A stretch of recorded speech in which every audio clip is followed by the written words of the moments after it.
Some of them are here. What do you think? I was at Serpo yesterday for the preview. Yeah.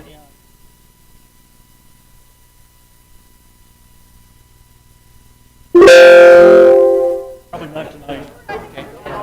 Got a migraine woman at home.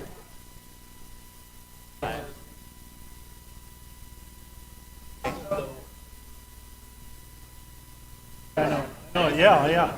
Would have been good. I don't have that situation. It's either good or bad, right? Sometimes it's good, sometimes it's bad. Yeah, you look at it. Just like your situation.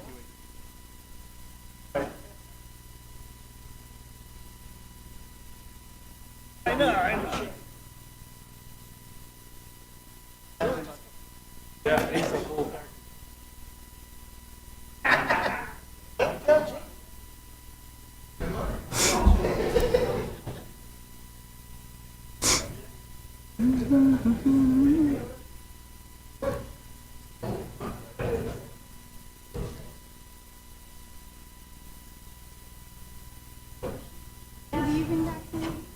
My doctor won't let me yet.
I'm going to turn.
Just remember, it doesn't work.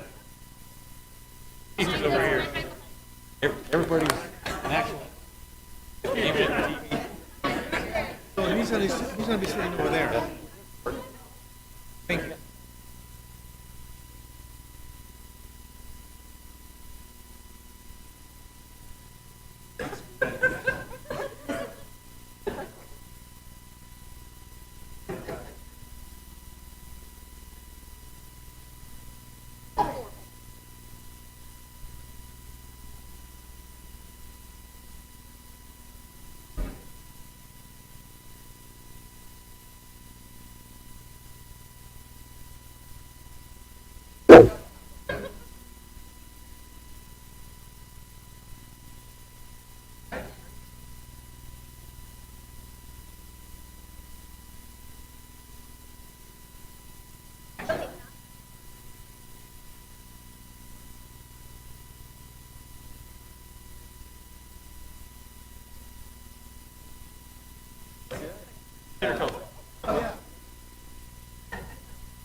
One minute warning, staff, counselors, 1 minute.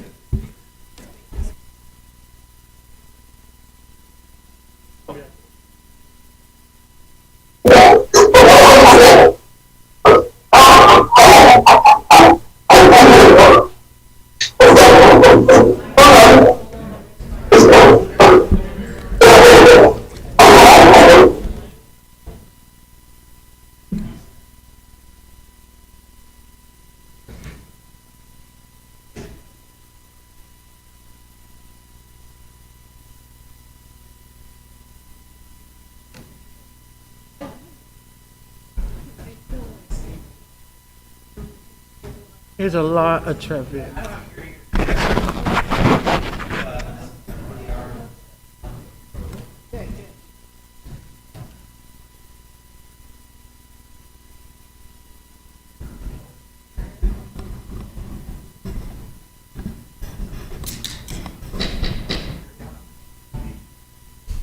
Calling the June 10th, 2021 regular meeting of the Roswell City Council to order. Ms. Call, please call the roll. Counselor Perry? There's a lot of traffic. Counselor Robeck? Here. Counselor Foster? Here. Counselor Best? Here. Counselor Peterson? Counselor Oropesa? Here. Counselor Kennard? Here. Counselor Sanchez? Here. Counselor Stubbs? Here. Counselor Moore? Here. Mayor Kintai? Present. Mayor, you have a quorum. Thank you. At this time, I'll ask everyone to please rise while Counselor Stubbs leads us in the Pledge of Allegiance and Counselor Moore does the invocation. Counselor Stubbs, you have the floor. I pledge allegiance To the flag of the United States of America and to the republic which stands one nation under God, indivisible, and justice for all. Our Father which art in heaven, hallowed be thy name. Thy kingdom come, thy will be done. Father God, we thank you for this day that it wasn't promised to us, God. We thank you for the peace that we're asking for today. We thank you for the joy. We thank you for the understanding, God. Give us understanding in our decisions today, God. Help us to do things in your order and not ours, God, in the name of Jesus. God, we just thank you. Bless each and one of us that's gathered here today, God. May they return home safely. Give us strength throughout this day to do what is right for the people of your country, God. In the midst of turmoil, and give us understanding and give us peace in the midst of war, in the midst of all that's going in all in our country, God. Thank you for it right now, God, in the name of Jesus. Amen.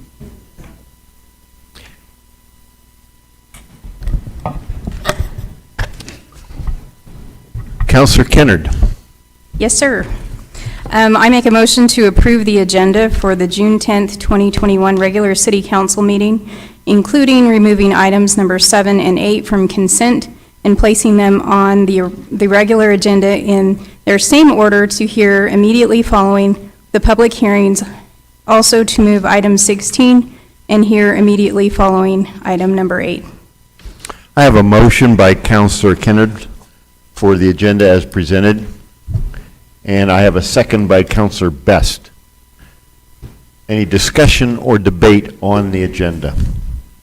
Hearing none, I'll ask for a voice vote. Please activate your vote box when you respond. A yes or I approves the agenda as presented. A no or nay rejects it. All those in favor signify by saying aye. Aye. Aye. Any opposed, say nay. Hearing none, seeing none. Well.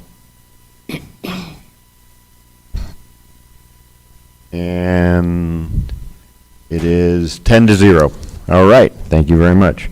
My announcements, very brief. I will choose to, at this time, to continue to embarrass Mr. Matthews and Ms. Sanders in this latest storm, the rains that occurred over Memorial Day that were incredible, Memorial Day weekend. These two individuals, I don't know when they slept. And I'm not being facetious, counselors. We have some incredible people that work for us. There were others who were behind the scenes that I did not see, but I want to speak about these two. I owe them tremendous debt of gratitude for their professionalism and their service. We will be hearing from Ms. Sanders later in the evening. And on that note, we'll move on to item number 4. Oh, wait, no, 3. Excuse me. Almost blew that one. Ms. Jennings. Good evening, Mayor, Councilors. Tonight I have the pleasure to introduce you to Marcos Nava from the Roswell Hispano Chamber of Commerce. This evening he will be conducting his annual report per the contract that the Hispano Chamber entered into with the City of Roswell. Part of the contract is to present scope of work efforts for fiscal year 21 that included disclosures of their financial status, their profit and loss actuals versus budgets, salaries, operations conducted in the preceding year, and also planned and future operational goals for the next year. With that, I'd like to introduce you to Mr. Nava. Also this evening, he does have his board of directors here as well. Mr. Nava. Thank you, Juanita. Good evening, Mr. Mayor, City Council members, distinguished audience, and those who are watching online. With me tonight, I have our Chamber President, Mr. Martinez, and members of our board. We are here to present our 2020 report to the city and to the residents of the city of Roswell. I'll start off by saying, muchas gracias. Translation, thank you very much. I will be covering the following topics. These 6 areas will provide a synopsis of what we were able to accomplish this past year. In case I forget, by the end of my presentation, I welcome your questions. Better yet, I welcome the opportunity for you to invite me out to lunch and ask me any questions. The Roswell Hispano Chamber of Commerce has served our business community successfully for the past 34 years.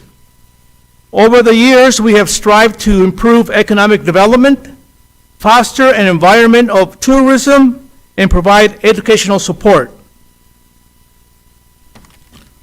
Our mission is to promote and develop economic, cross-cultural, and social growth.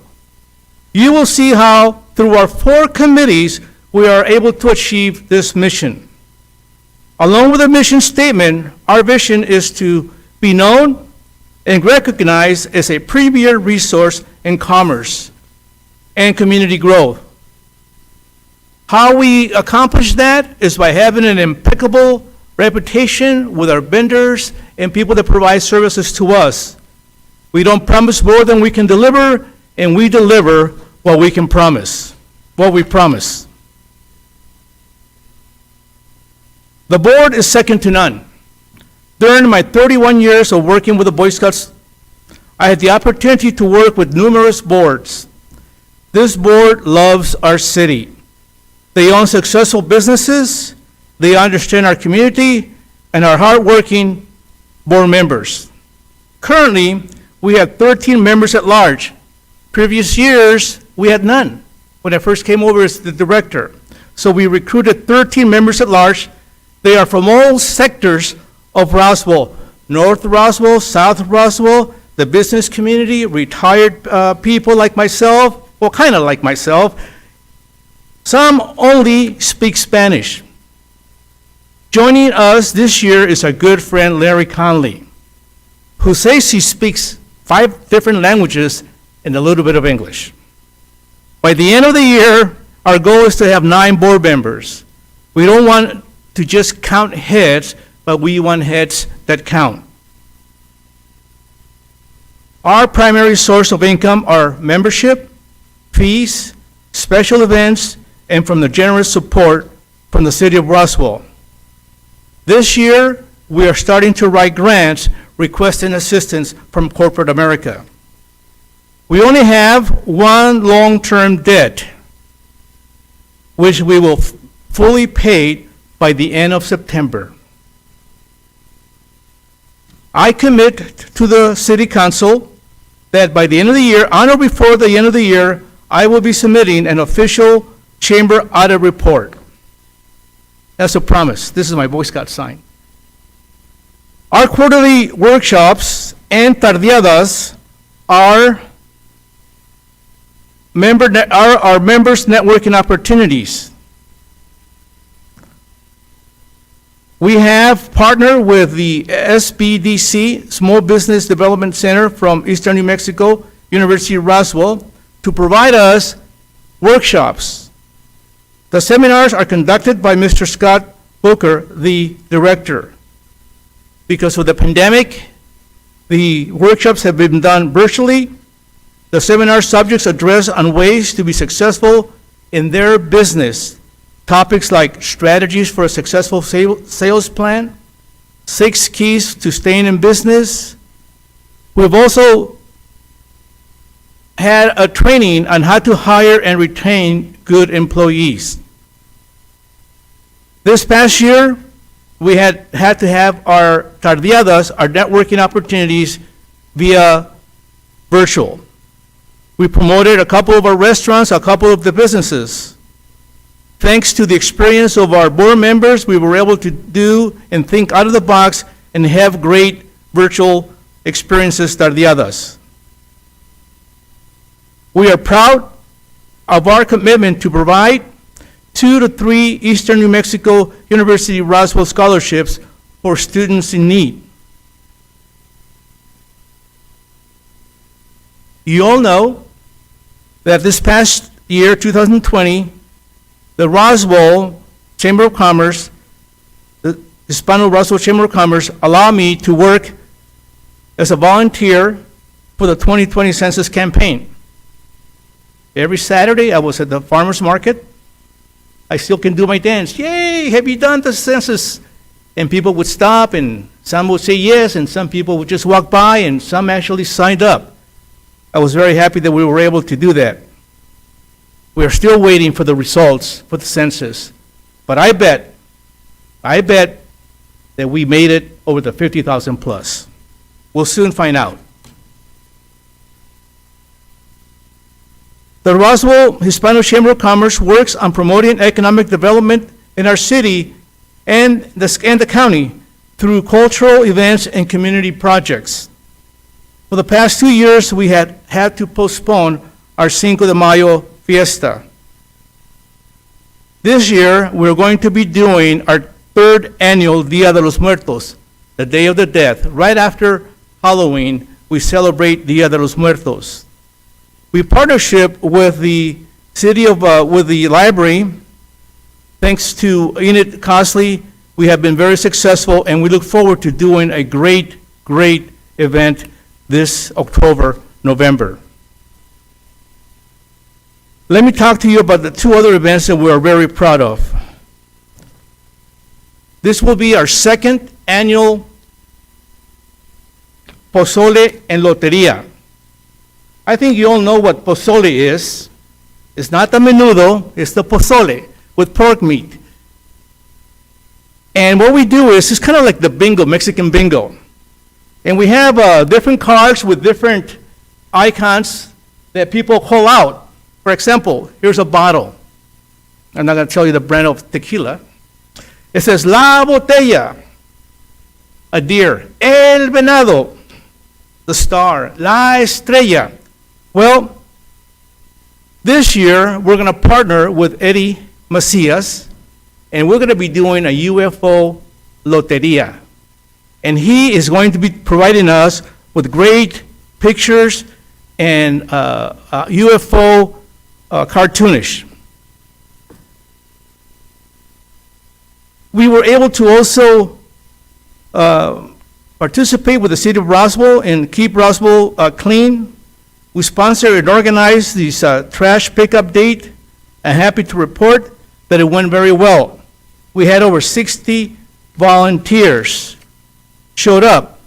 We enticed them to participate with a good old-fashioned American motivator, food.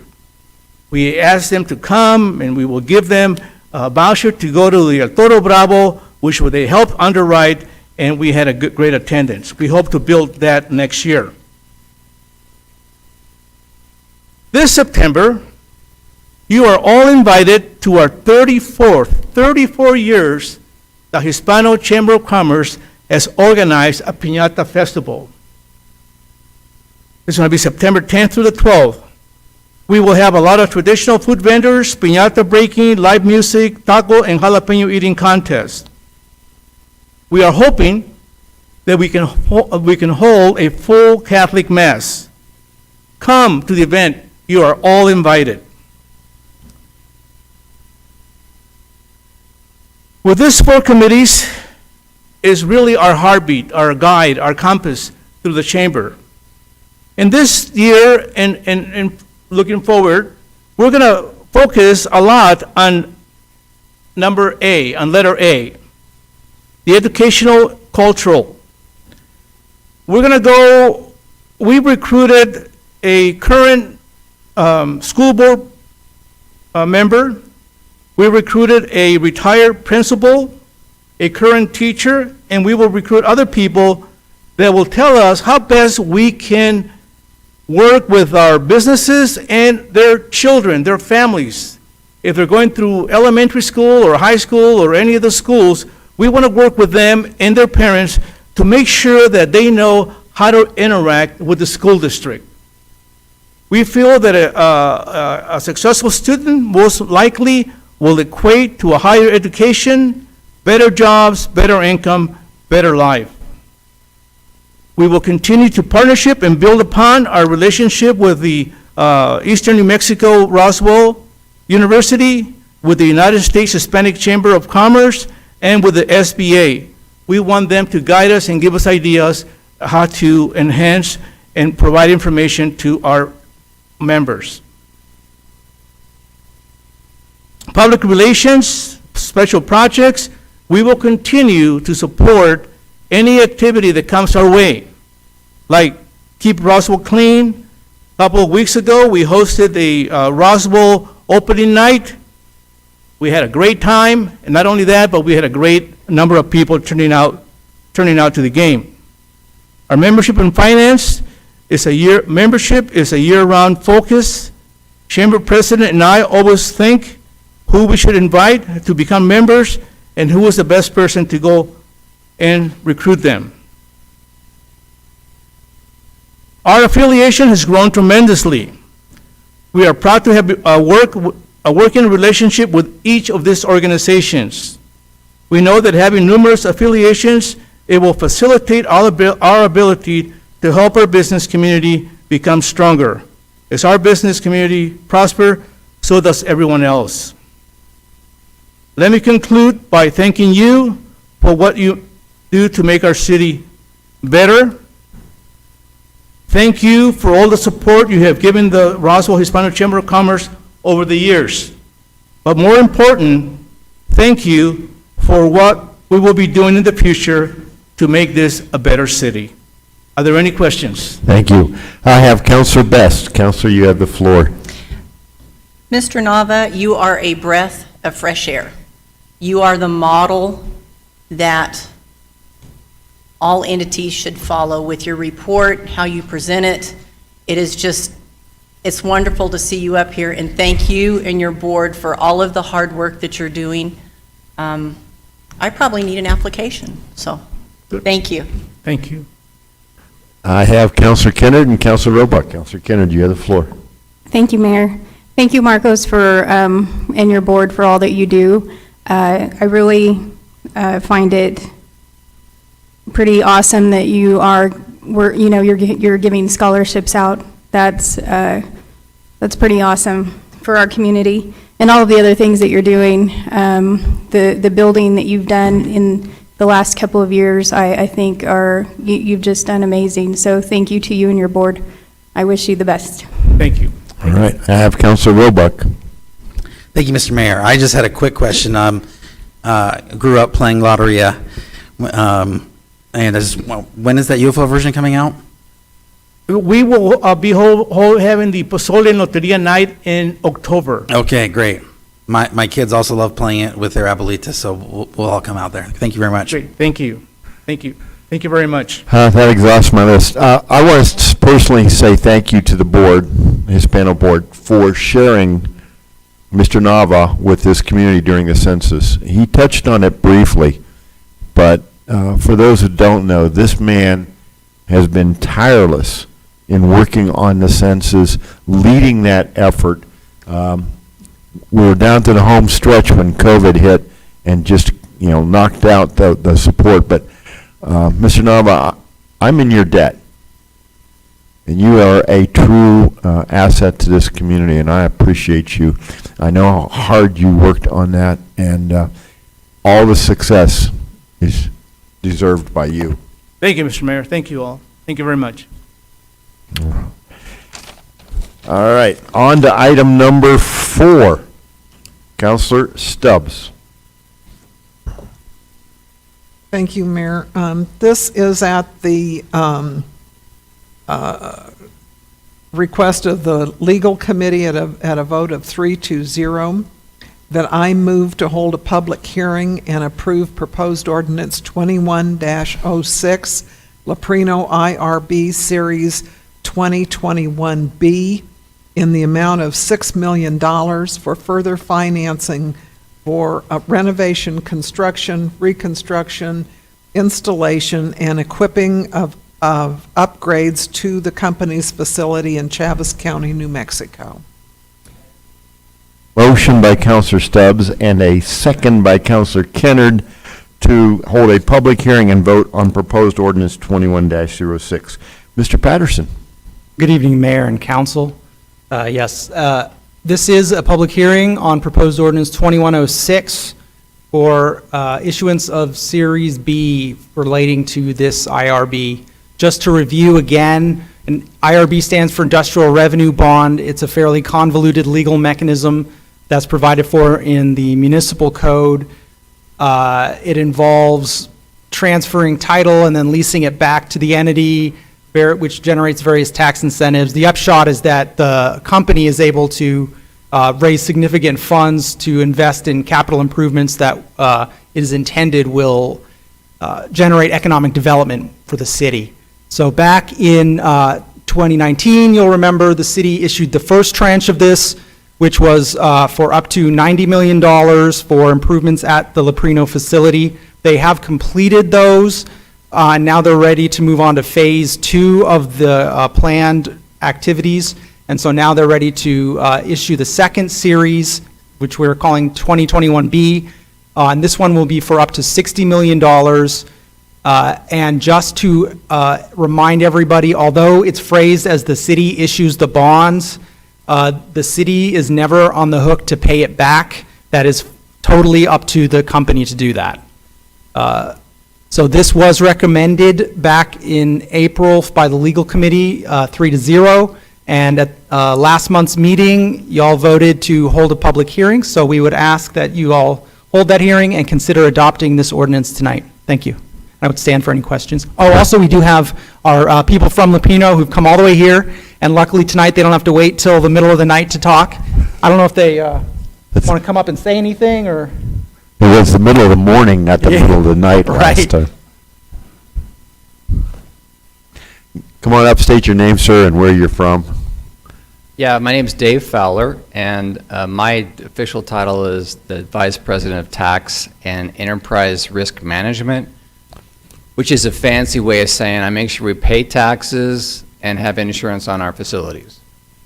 We're really happy to be here, and I kind of want to come back for the UFO lottery and bingo. I mean, that sounds pretty fun.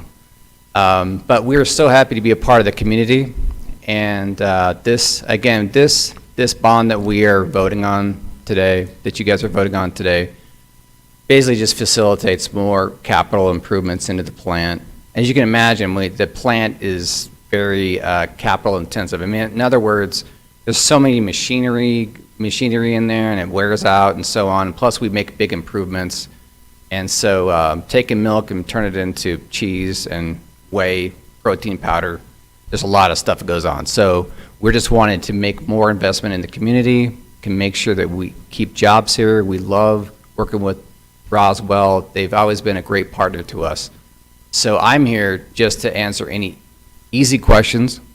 Any hard questions, I'm going to ask my counsel to come up here and take care.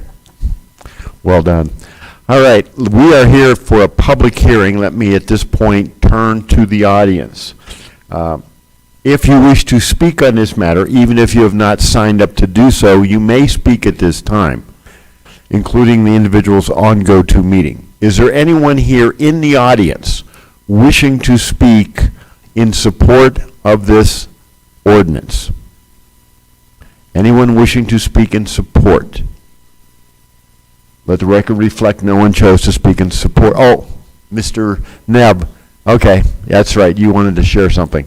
Yeah, you know, these public letters and comments come in a lot of different sources. So we received a letter from Mike Espiritu with the Roswell-Chaves County Economic Development Corporation. I will not read it in its entirety, but we will place it into the record as a statement in support of this document. This is for the mayor, the councilors, and city manager Nebb. The EDC fully supports the industrial revenue bond request by Leprino Foods. So the EDC has taken a formal action, and they are recommending that the city council consider this in the affirmative. Okay, Right. thank you. Thank you. Anyone else in the audience wishing to speak in support? Anyone in the audience wishing to speak in opposition? Anyone wishing to speak in opposition to this ordinance?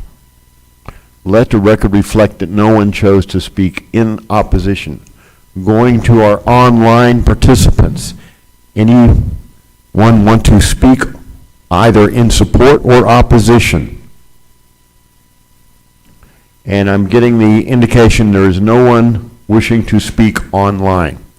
At this point, I will go to the council.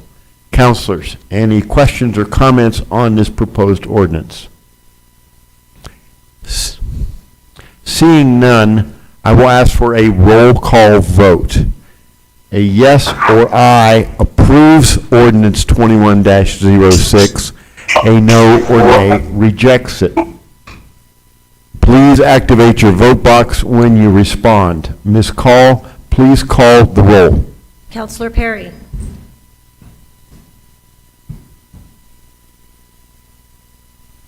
Counselor Perry. Aye. Counselor Roebuck. Yes. Counselor Foster. Aye. Counselor Best. Yes. Counselor Peterson. Yes. Counselor Oropesa. Yes. Counselor Kennard. Yes. Counselor Sanchez.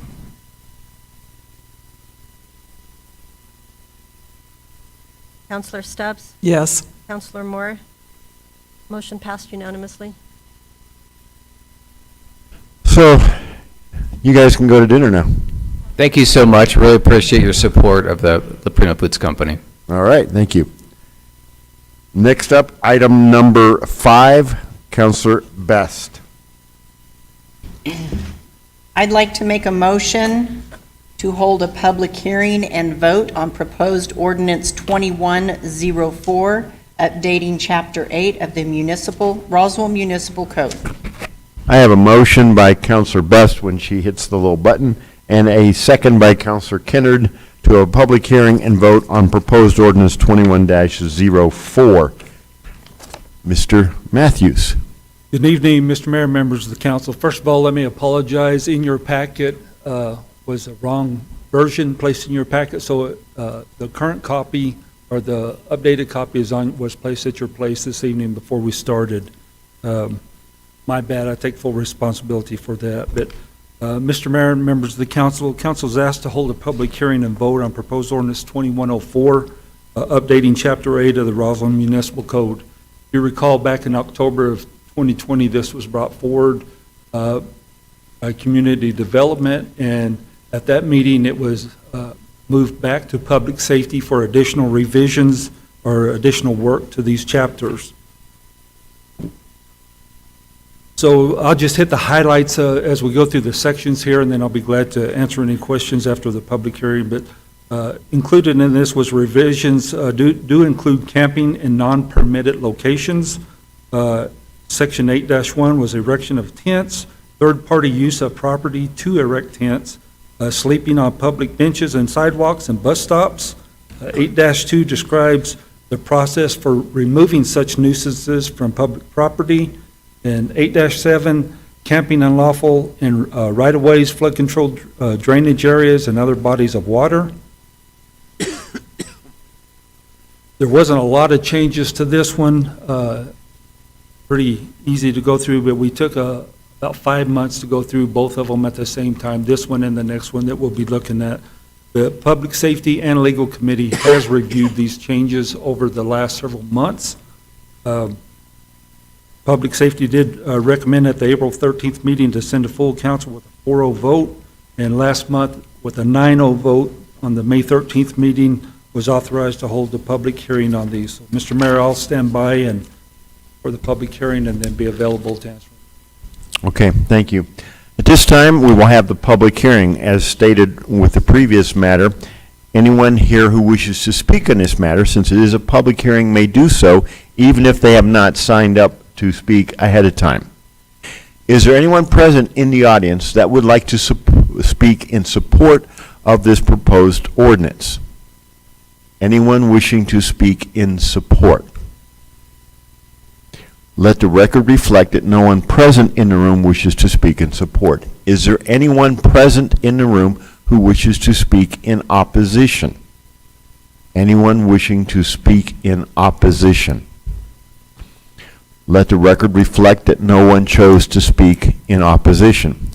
Is there anyone online wishing to speak on this matter, either in support or in opposition? And the indication I have is there's no one online wishing to speak on this matter. I will now turn to the council. Councilors, any questions or comments? Councilor Perry, you have the floor. Yes, Mr. Mayor, I just need clarification, since I am not there in person. Could I get some clarification on exactly what is sitting at the dais that I do not have in front of me in my notes? Do you want to explain that, Mr. Matthews? Yes, sir. Thank you, Mayor. Councilor Perry, in section -1, the copy that you probably have online omitted out of it the third party in section 8-1, section B. It was included in their third party and private property. What we tried to do in this, the current ordinance is very restrictive. There have been some current concerns about people wanting to camp out in their backyards with their kids or something. So we wanted to be sure and put something in here that would allow, we don't want people to be in violation for camping in their backyard with their child. So but what we did put in here was that it cannot be done by a third party. So if it's family members or things, you can do that. So that's the version you don't have, Counselor. And Councilor Perry, I just emailed it to you right now, so if you have access, you can pull it up right now. Okay, and if that's the only then change, I'm comfortable with that because that was presented before in a former meeting, if I'm not mistaken, and that's actually being confirmed to me right now in a text. So yes, thank you.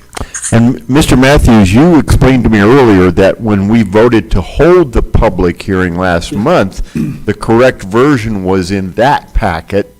So actually, the correct version has already been received by the council last month. It just was a slight mix-up with. That is correct, Mayor. I did verify this afternoon. I went back to last month's packet, and the correct one was in that. We did advertise the correct one. It was we worked on this for so many months. I've got multiple copies of it, and I pulled the wrong one. That's okay. I take full responsibility for that.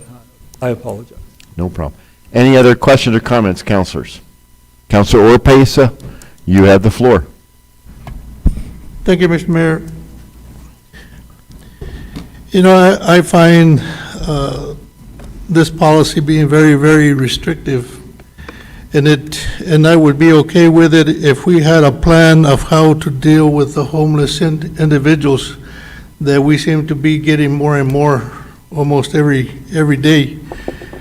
And because the way it's written, and not just this one, but the following one, is these individuals have no place to lay their head on.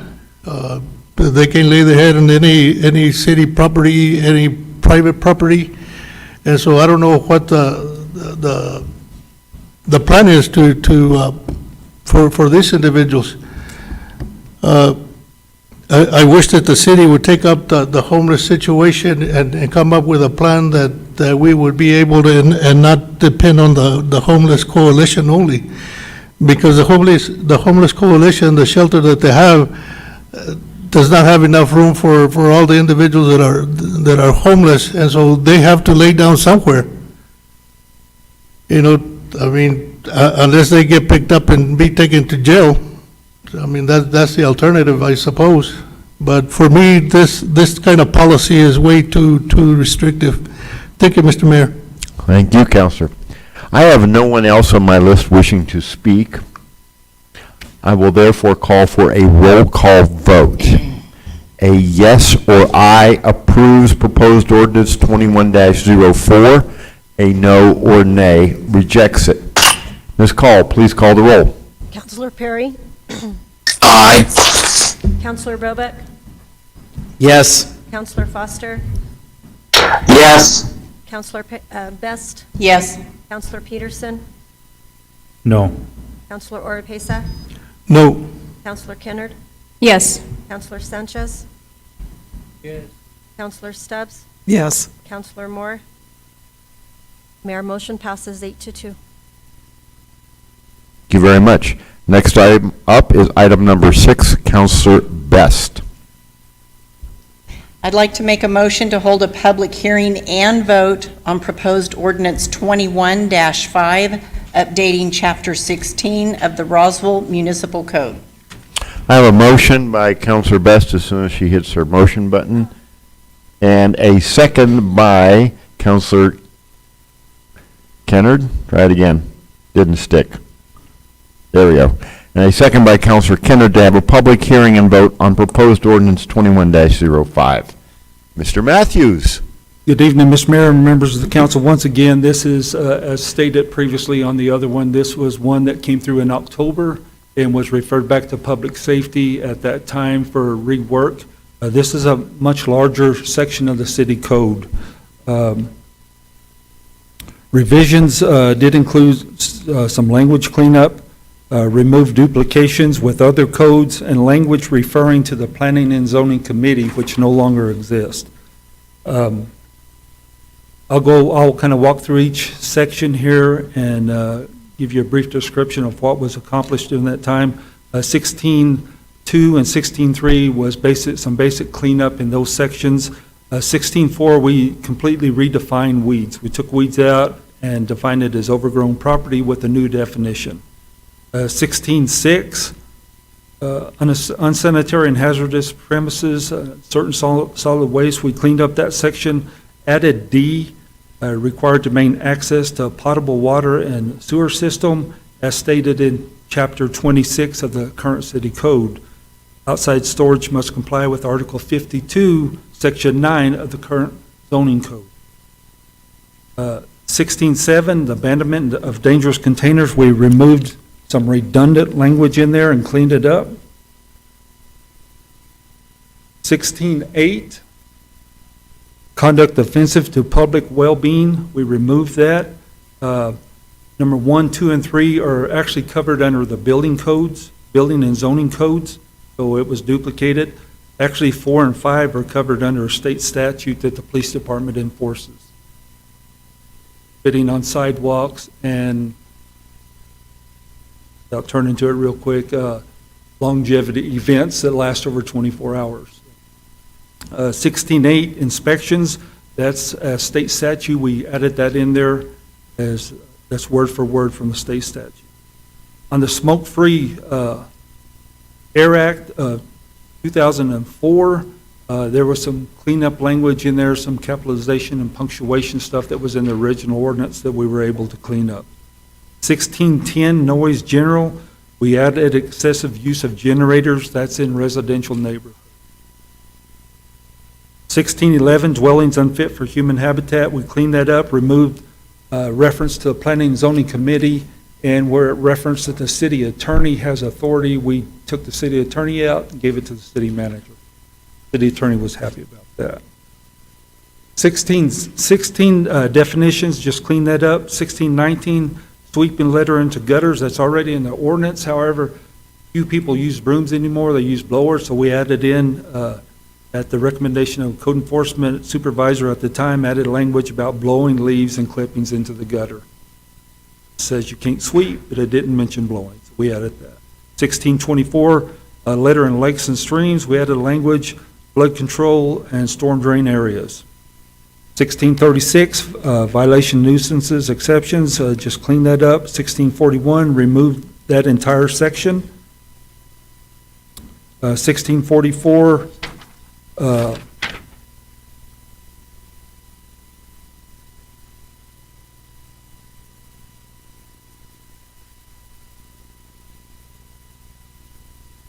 yes. That's right, we moved all those up to 45. 46, impoundment contents, removed an entire section. 1661, chronic nuisances, just cleaned up that language. And 1667, the sunset provision, we're asking to remove that.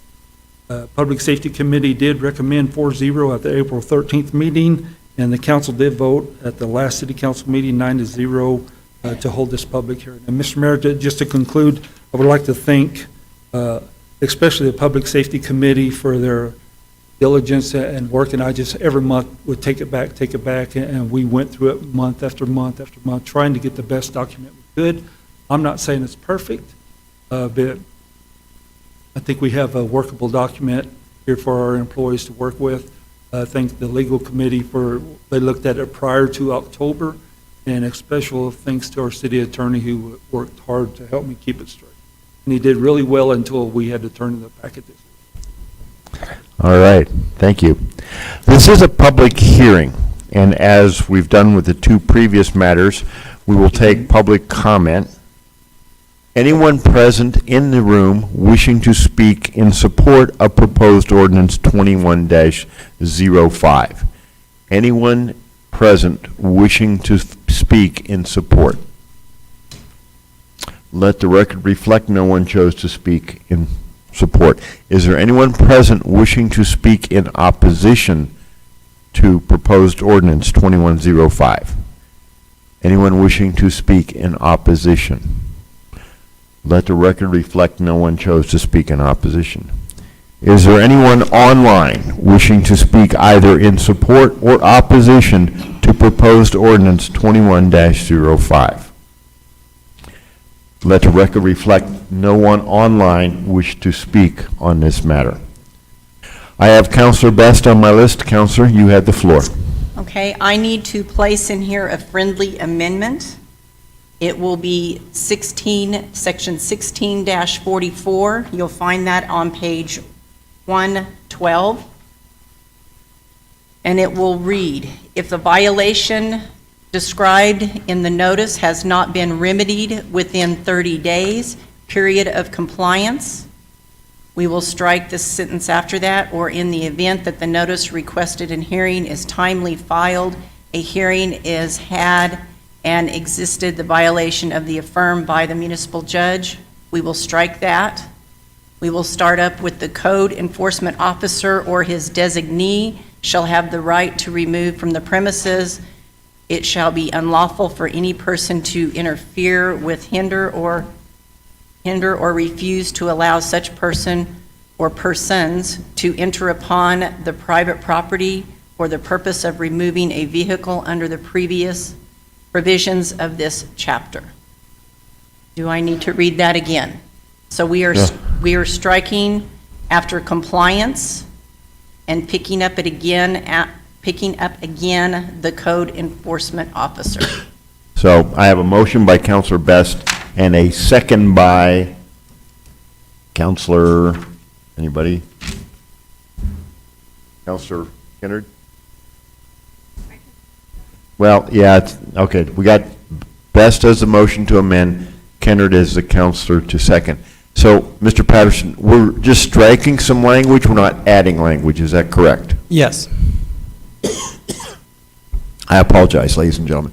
So we're on the proposed amendment. Proposed amendment. Any questions, comments on the proposed amendment?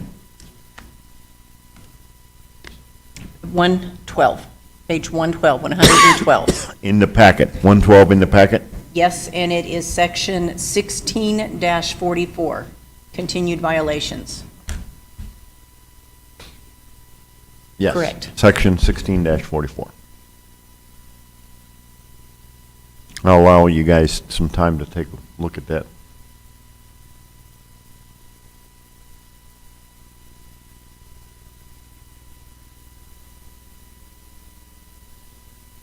And Ms. Call, you have a copy of this proposed amendment already. Okay.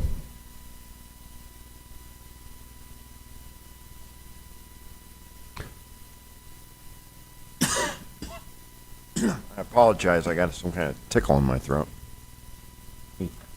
Okay. I have no indication anyone wishes to speak on the amendment, so as an amendment, I will entertain, oh, go ahead. Go ahead. Thank you, Mayor. I just wanted, is staff okay with this amendment? Just, Correct. What it is that's all I need. We have. Okay, great, thanks. I will ask for a voice vote on the amendment. A yes or aye approves the, a no or nay rejects it. So on the amendment only, after the amendment, we will take action on the overall. Mayor, can I ask a question real quick? Yes, go ahead. It says it will be unlawful for any person to interfere. It does not state what level of the law they're breaking. Do we need to be specific in that? Mr. Patterson, you want to address that? Because I think we only have petty misdemeanor authority. Are we discussing this still on section 16-44? Because what I'm understanding, that second part about interfering with, it shall be unlawful for any person to interfere with, hinder, or refuse to allow such person or persons to enter upon the private property for the purpose of removing such a vehicle. In other words, if you've been notified, get your abandoned auto off the median or wherever it is, and you don't do it, and then here comes code enforcement to take it away for you, or the tow company comes to take it, you can't mess around with them and stop them from doing that. That's what that section is saying. But Yeah, but what level is it a petty misdemeanor, or what is it? That, I mean, is that what we're saying? Any violation, I mean, that's any violation of our ordinance is a petty misdemeanor. okay. All right, then I'm clear with that. Thanks. All right. Any other comments or questions on the proposed amendment? All right, on the amendment, a voice vote. A yes or aye approves the amendment. Activate your vote box when you do this. A no or nay rejects the amendment. All those in favor of the proposed amendment signify by saying aye. Aye. Aye. Any opposed, please say nay. Nay. Nay. And the final is 8-2. We are now on an amended ordinance. On the amended ordinance, any further discussion or debate? Councilor Orpesa, you have the floor. Thank you, Mr. Mayor. I just want to make sure that I understand the policy. On page 79, section 1610, noise generally. Section C says exceptions to the noise ordinance in residential zoning districts are as follows. Sporting events, limited to no more than one event per month and no later than 11 p.m. Please help me understand. The racetrack, is that is considered a sporting event, am I correct? You are correct, Counselor, but it's not in a residential neighborhood. It's zone industrial. What this, and it states right there on C, exceptions to the noise ordinance in residential zone districts as follows. But it's having an effect Well, I of all the, Yes. the neighborhoods around it. I understand that. And it says no more than one event per month. Right. This is speaking about events that are in residential neighborhoods, Okay. where the actual event is taking place in a residential. I understand your point completely. Okay. The Smoke-Free Air Act, to be honest, I didn't even read it in entirety, but does it include the vapor devices? We didn't make any changes to, the only changes we made to that, as you can see, is some of the capitalization of some of the words where it says station or sections. You know if it says about vaping? Don't believe it. I don't believe it addresses vaping. I haven't checked, but this is from 2004, which was kind of before vaping was really a big, popular thing to do, so I doubt it. But isn't there a state statute that addresses vaping, that prohibits? I don't know about vaping. I know that there's one, of course, there's about smoking, but I'm not sure that there's one about vaping. I'd have to look. Okay. Okay, thank you. We will follow up on that, Counselor, and I'll let you know on the vaping. Yeah. Okay. I have no one else indicating wishing to speak on this matter. As this is a proposed ordinance, this will be a roll call vote. A yes or aye approves ordinance 21-05 as amended. A no or nay rejects the proposed ordinance. Ms. Call, please call the roll. Counselor Perry? Aye. Counselor Roebuck? Yes. Counselor Foster? Yes. Counselor Best? Yes. Counselor Peterson? No. Counselor Orpesa? No. Counselor Kennard? Yes. Counselor Sanchez? Counselor Stubbs? Yes. Counselor Moore? Mayor, motion passes 8-2. Thank you. Next up is item number 7, Counselor Roebuck. Thank you, Mr. Mayor. At the recommendation of the Infrastructure Committee, I move that we approve the scope of work for RFP 22001, tree removal, disposal, and trimming services.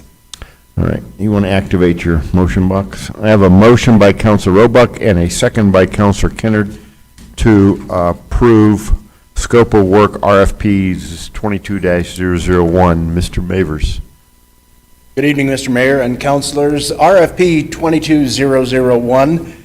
Of course, the events of the past couple of weeks have given us added incentive to get this moving forward as quickly as possible.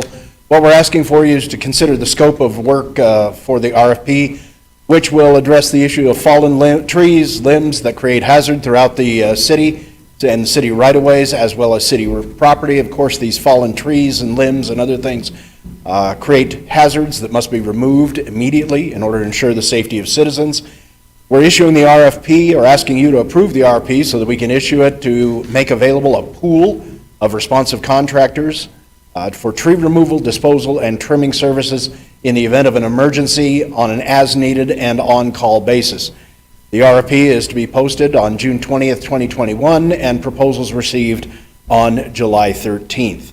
They'll be reviewed at that point, and then city manager will authorize a pool of contractors for us to use for future weather-related events.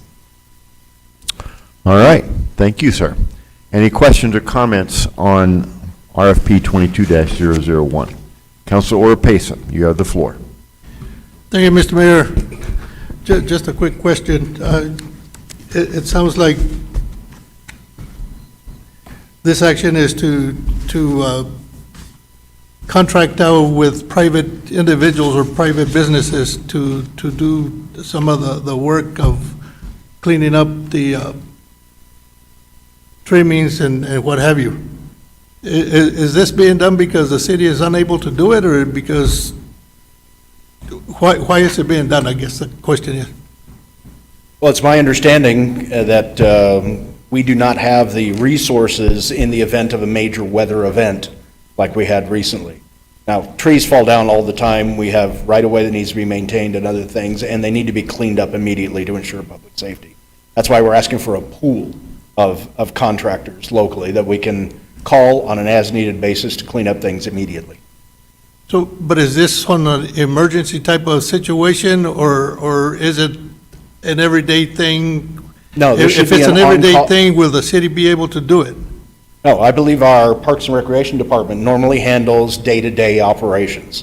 This is only on an emergency, as-needed, on-call basis. Mr. Burris, did you want to help with that a little bit? Parks and Rec, help clarify a little bit. Walk a little slower, will you? It is a true statement. The Parks Department and streets help out. So when the trees go into the road, we get phone calls from the public. We go chop them up. Streets Department scoops them up and off they go.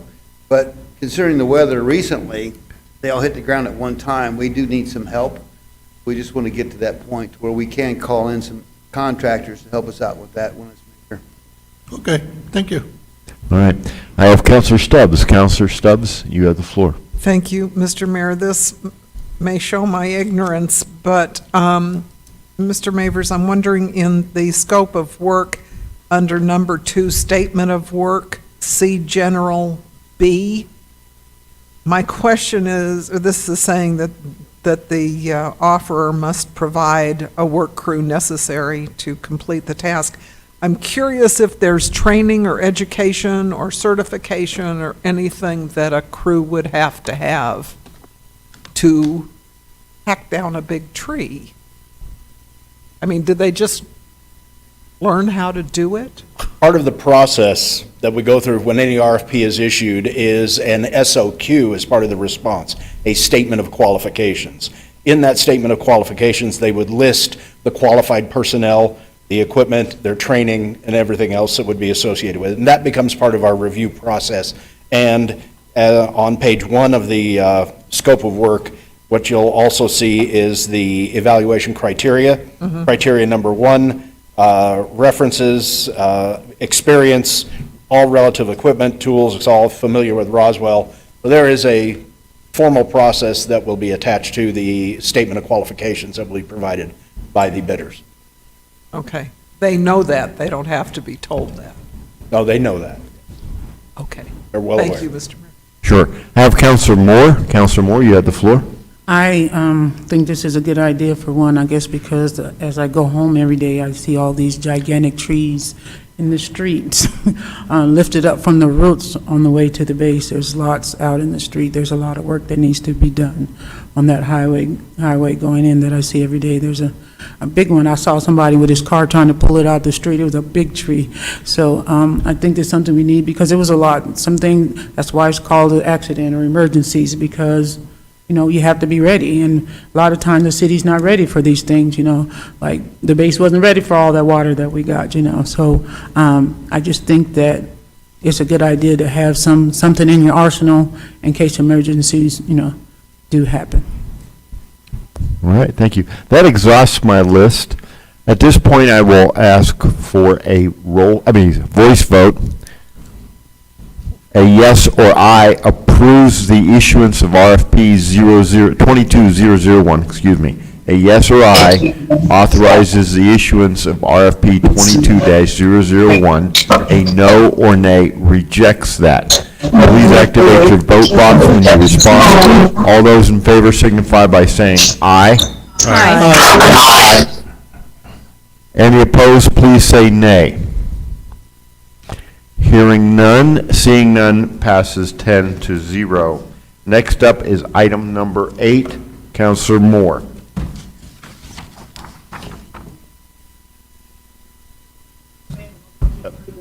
Yeah, thank you. I make a motion to approve the designation of the property of the old Chisholm School site at 2301 South Virginia Avenue, Roswell, New Mexico, as a city park. General Services recommended 3-0. I have if you'll go ahead and activate the motion button.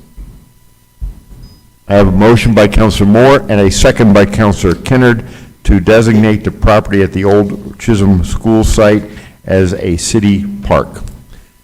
Mr. Burris. Mr. Mayor, councilors, good evening. Tonight I would like to ask for your consideration to designate the old Chisholm School property site, 2301 South Virginia Avenue, as a new city park.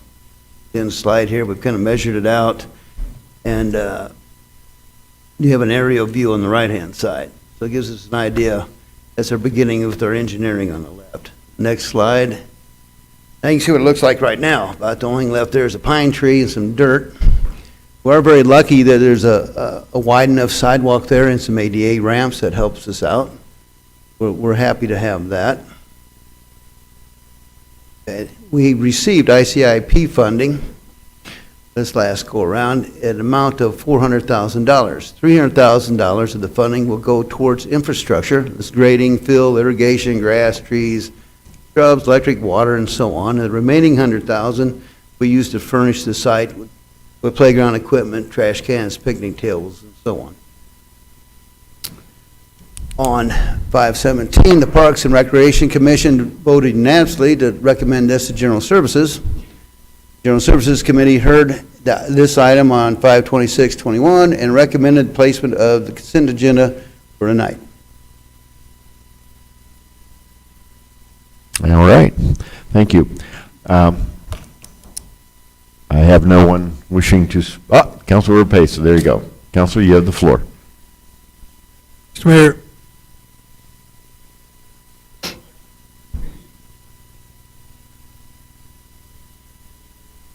I'm sorry. I believe that any time that you can do something for the kids, that's a great thing. However, I have a problem that there's projects already on the books that we have not been able to finish, and so we start another one. And I am of the opinion that I don't believe that we should, as a council, accept legislative money just for the sake of accepting the money because it makes the legislators look good or whatever. I think that they should be working with us to determine what exactly is it that is more important. We've got the splash pad on the east side that has no bathrooms. I drove by there and I just noticed that there was the portable potties placed on there twice. And this project, I just came out from the legislative money. And I don't think the city's going to have to put up any more money than what the legislative money that was given to us. However, we also have the Yucca Center lot that we had, I don't know how many forums we had to try and determine what we were going to do with that, and obviously we haven't done anything with it. And so, and then we have the tennis courts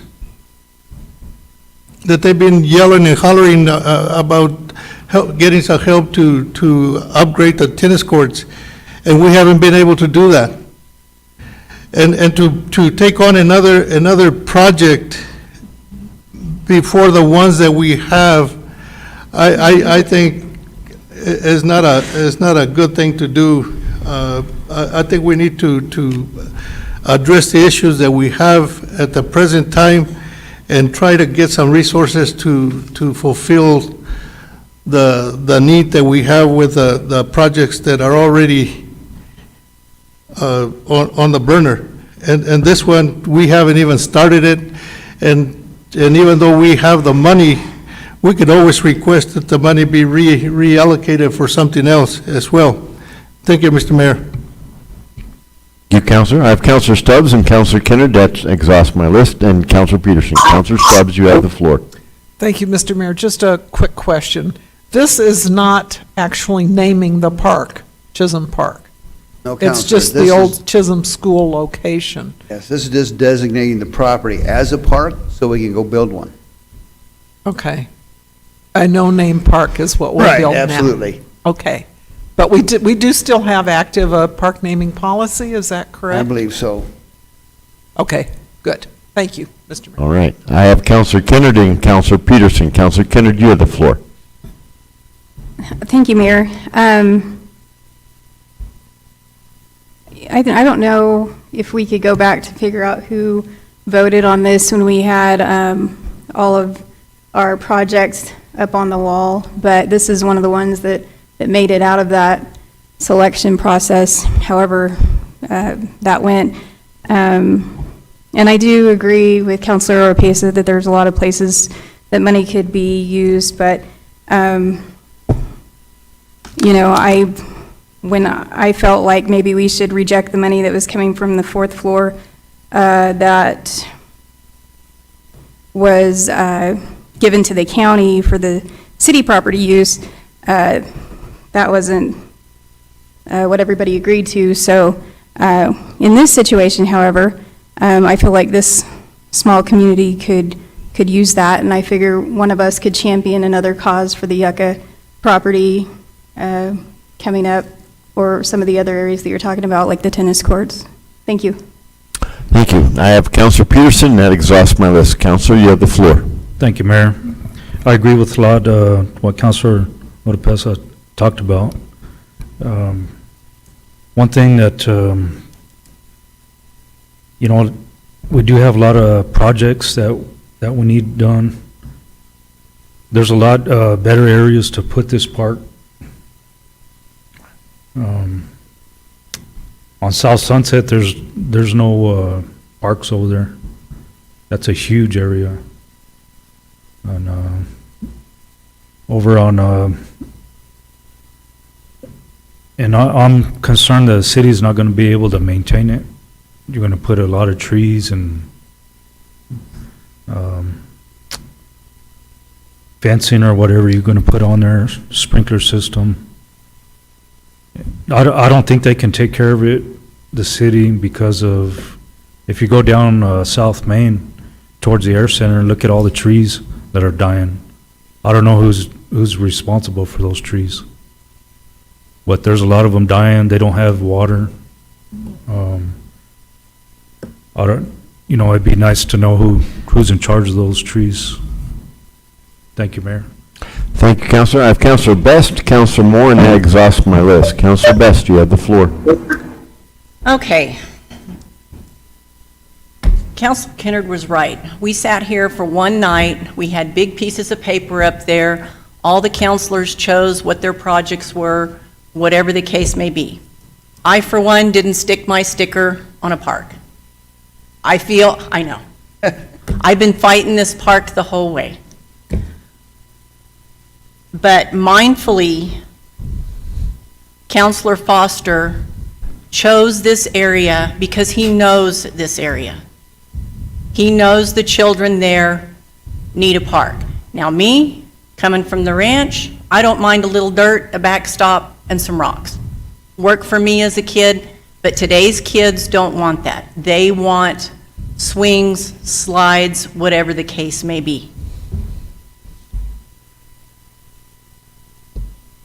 I feel that it's going to be a stress, but our legislature chose a feel-good project, and that's what this one was this time. Last, I believe they helped out with the handicap park that we're working on and all of that.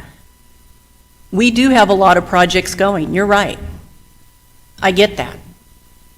But we also have a lot of staff that's working on these situations, and they're in certain lines. In infrastructure, I believe we still have the project, what do you call it, Lewis?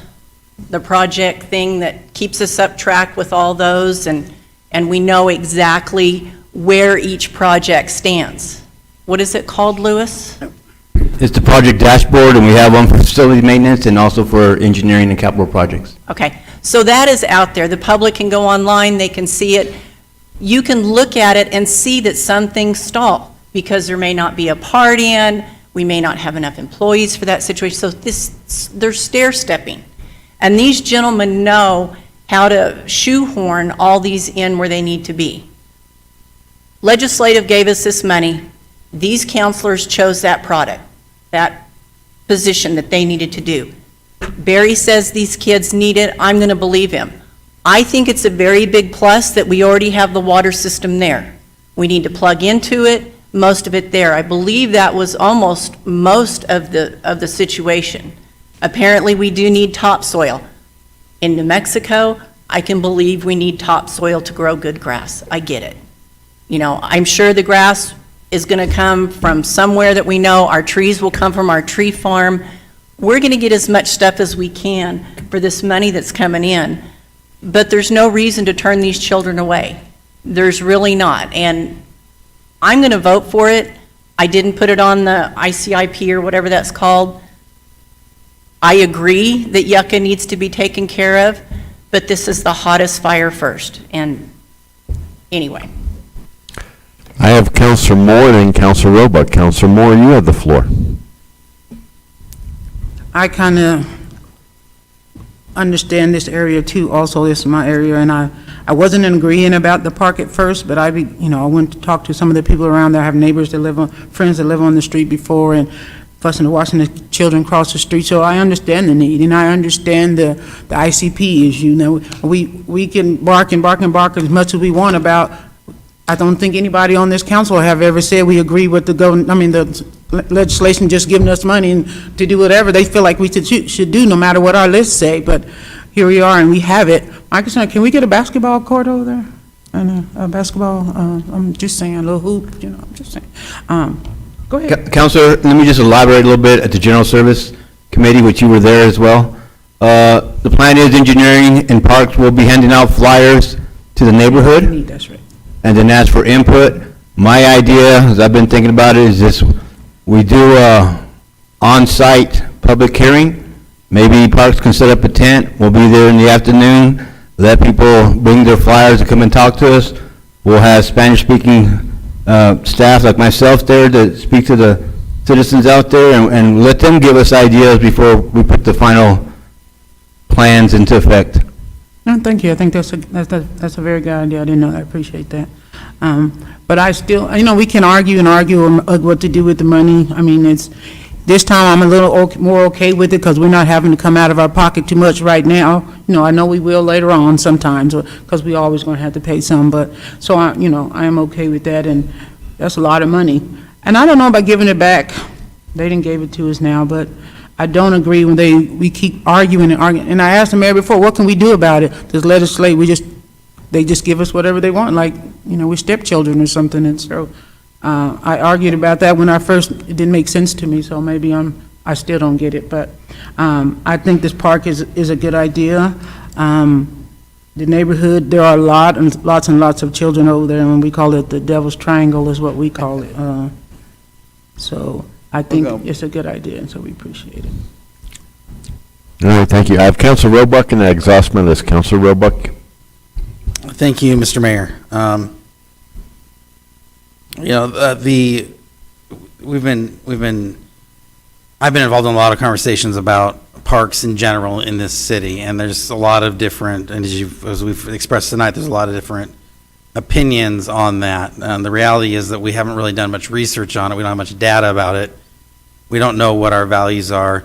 I have requested on several occasions to the city manager and to the mayor that we should hold a workshop to help understand and determine and come up with a standard or a vision for parks in this community. What does this community want? And what, as the representatives, what can we agree on and put forward out there to give staff the guidance? You know, how many parks should we have? How much should we be spending on them? Which kind of parks? Is green space considered a park? Are the trees in the middle of the road considered park?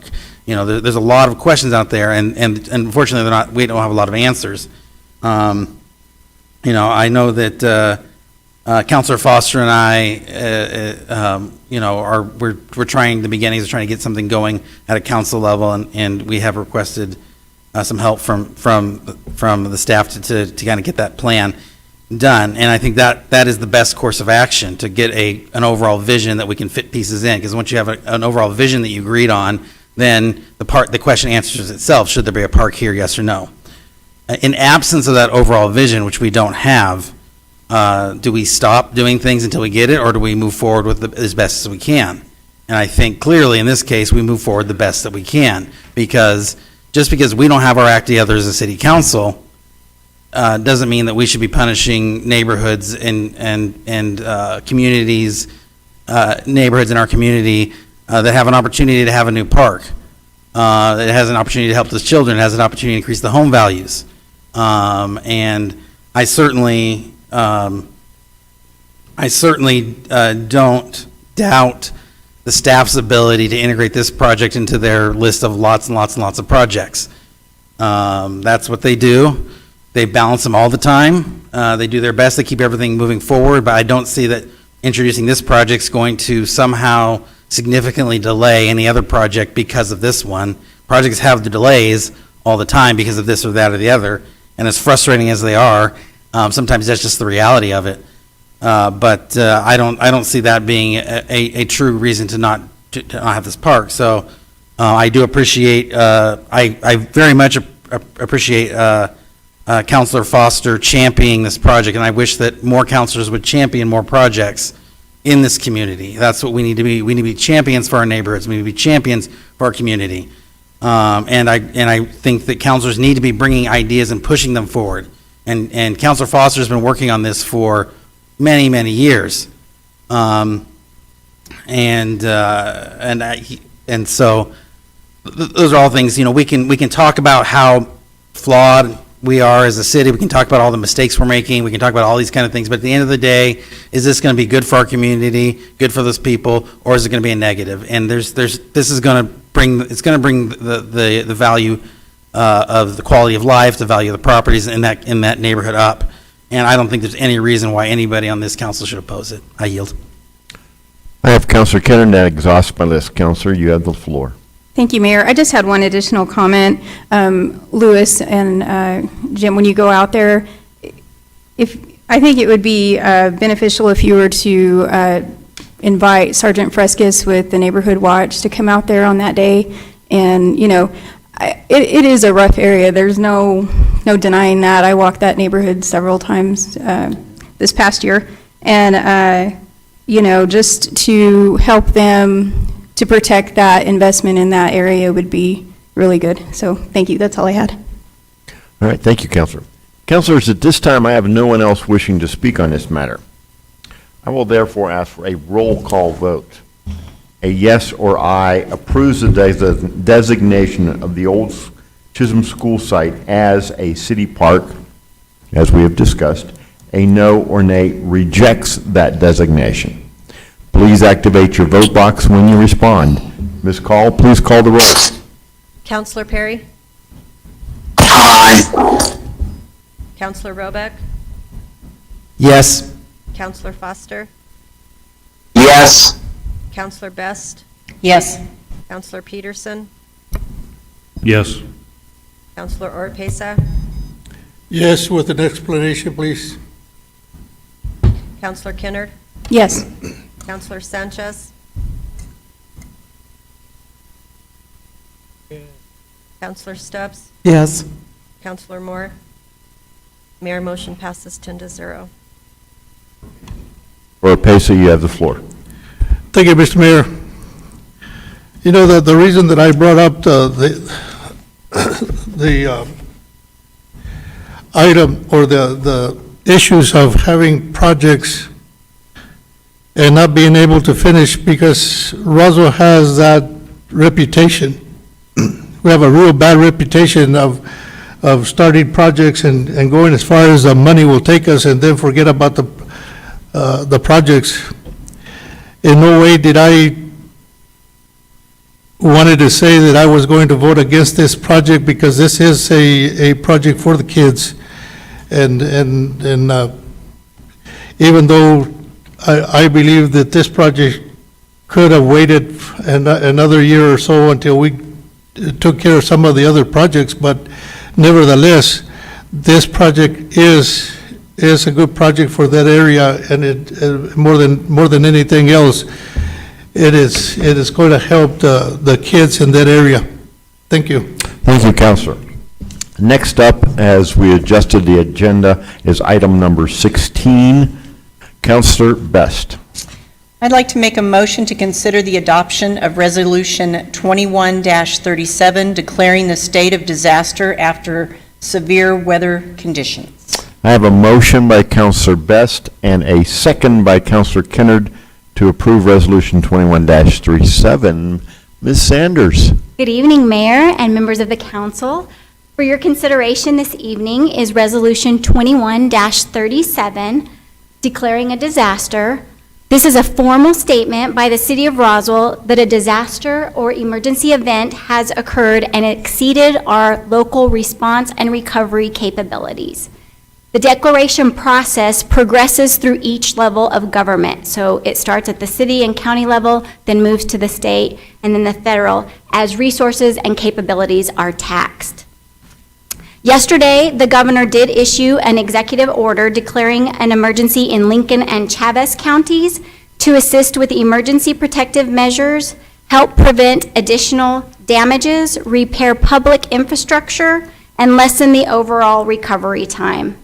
New Mexico's Department of Homeland Security's response teams have begun preliminary damage assessments, and the state will be preparing an application for federal assistance. State assistance reimburses eligible costs at 75%, and if a federal declaration is approved, the federal government reimburses at 75% and the state at 12.5% for a total of 87.5%. The National Weather Service had forecast an active weather pattern over Memorial Day weekend with impacts including hail, winds, lightning, flash floods, and tornadoes. Thunderstorm activity continued into the southeast New Mexico on Friday, and you can see some of the damages that we had in Hagerman, down in the Midway area, large hail and damaging winds. On Sunday afternoon, thunderstorms continued, and those resulted in a flash flooding fatality in Lincoln County. Those same thunderstorms led to a water rescue near Dexter and many road closures, including Highway 285 and State Road 2. The National Weather Service had reported 2 to 4 inches of rain falling in a 2 to 3 hour period, which led to flash flooding across southern parts of Roswell, Midway, Dexter, and Hagerman. And then an additional nearly 2 inches of rain fell on Monday. Late Monday afternoon, it was brought to our attention that water levels in South Roswell were increasing. An assessment conducted Tuesday revealed the source of the problem, an overtopped and breached levee located 1.25 miles west of the air center. Here's a close-up picture of the breach and a look at some of the significant flooding on Hobson. From the west, you can see Central Control about in the middle. And this picture has National Guard on the left, Central Control on the right, and the Sky Hangar in the background. On Thursday, several different entities, including Homeland Security and the Army Corps of Engineers, toured the sites associated with the flooding. Civil Air Patrol flew over the area and provided imagery. This picture is of Two Rivers Reservoir. The Diamond A Dam is the dam in the foreground, and the Rocky Arroyo is the dam in the background. The Diamond A Dam has a gate that is able to be closed. The Rocky Arroyo is ungated, and its overflow goes into the Rocky Arroyo. There are two separate dams until the water level rises, and then they combine into one large dam. This picture shows, again, it's another picture of the actual breach, which is about in the middle of the picture. In the distance, you can see the air center, the same reference visual point of the white sky hangar. The dam overflow, along with the heavy rainfall, caused the levee breach, which is what led to the flooding in South Roswell. This picture shows the magnitude of the flooding down Hobson Road. And this picture is looking south. This picture is looking at the air center from the north. This is another view looking south, looking towards the air center with South Main is the street that you can see. And then my last picture is an overview of South Main Street. The intersection that you can see at the top right is the relief route and South Main. So in summary, the governor has issued an executive order declaring an emergency in Chaves County. The state is preparing an application for federal assistance, awaiting the declaration from the city of Roswell. In their application, the governor will specify what kind of assistance the state is seeking. Not all types of assistance programs are activated in every disaster. And then the last step is the president will review the application and make a determination. And with that, I stand for any questions. Any questions or comments for Ms. Sanders? Councilor Moore? I really have a question. I kind of have a comment. I have lived at my house. Hobson is on the back door of my house, and I have lived there for 33 years. This is the second time this has happened, but it hasn't happened to this extent. To the fact where I couldn't get out of my house. I wasn't sure. I wasn't comfortable. The water, I'm sitting in my living room on my chair, and the water's coming up on my ankles. And then it had stopped raining. After that, it rained Friday night. I called somebody in to suck up all the water, and then it came back Saturday, and I called somebody in, and it happened again on Monday. And so I think this is something that's good. I'm not sure if this helps the individual people in that area. As I try to leave the bay, even my little white car got flooded with water. The water was inside my little car. The water was that high at the base. And then on top of that, we had these morons, I'm gonna say for a nicer word, that were right up and down the street, would make the water come more and more into my living room. So as the day, because I'm cleaning up this inch of mud inside my living room, it's still there. I still haven't cleaned it all up. But I think that, I don't know if we can ever get ready for some things, but I feel like that the south side, where the water, I don't know, there was nowhere for it to go. I guess it's just there was nowhere for it to go but in our houses. And most of us on that side, even some of my family, my niece, sister that has insurance, no one's covering any of it. So we are, in a pickle where we are right now. But I think we need to figure out somewhere, somehow, where all the water doesn't, because when it rains all the time, that street looks like that. I joke because I had gadgets. Somehow I have a raft in my garage.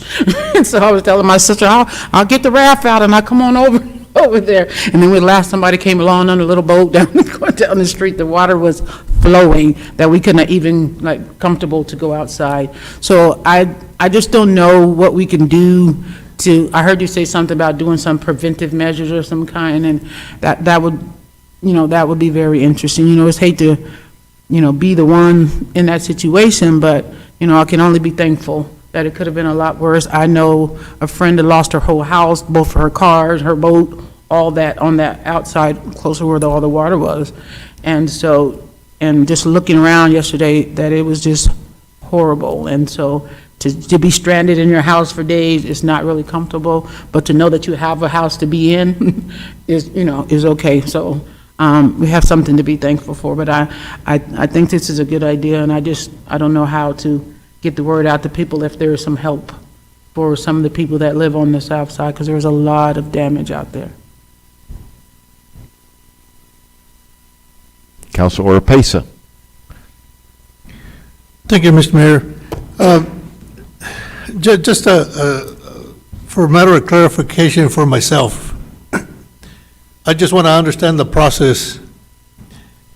The city is required to adopt a resolution for the declaration of disaster. Is that correct? Yes. Is there also a requirement for the county to? The county listed the city of Roswell in theirs. So normally we have you guys do your own declaration, so you'll be separate applicants when we're seeking funding. Otherwise, you would fall under the county being your fiscal agent. So it's helpful if this governing body agrees that this disaster had happened. That way, as an applicant, the city of Roswell would be able to access the funding. But the county did do their own declaration, which also included all 5 jurisdictions in the county. So Chaves County, City of Roswell, Dexter, Hagerman, and Lake Arthur. So that covers the entire county. And I understand that Sunset Elementary School was one that was really hit pretty hard. Where does the school fall in this process? I'm not aware. I haven't talked to the school district about any damages on the specific schools, but they also would be able to be eligible as an applicant to look at funding if it met the requirements under the state. But they were not. Executive order. They are not required to do a resolution on their own, other than the city and the county? That's correct. Just the governing bodies of the city and the county. Okay, thank you. I have no one else on my list. Can you back up to the the slide where you have the breach? Yes. Okay. Councilors, once again, no one knew where that water was coming from until Ms. Sanders took a helicopter ride on Tuesday. The helicopter ride was arranged by our Air Center staff, Mr. Christopher and Mr. Scott Massey, and Ms. Sanders was the one who went out there. She took this picture. She's the one who identified what the problem was, and I think she's glossed over her contribution to this whole effort. And yeah, I'm going to embarrass you, so get over it. But this is, we literally had no clue where all this water was coming from, because the rain had stopped. The rain stopped on no later than Monday at noon, and yet finally this morning the water stopped flowing. I went out there this morning on Hobson, and it is no longer flowing.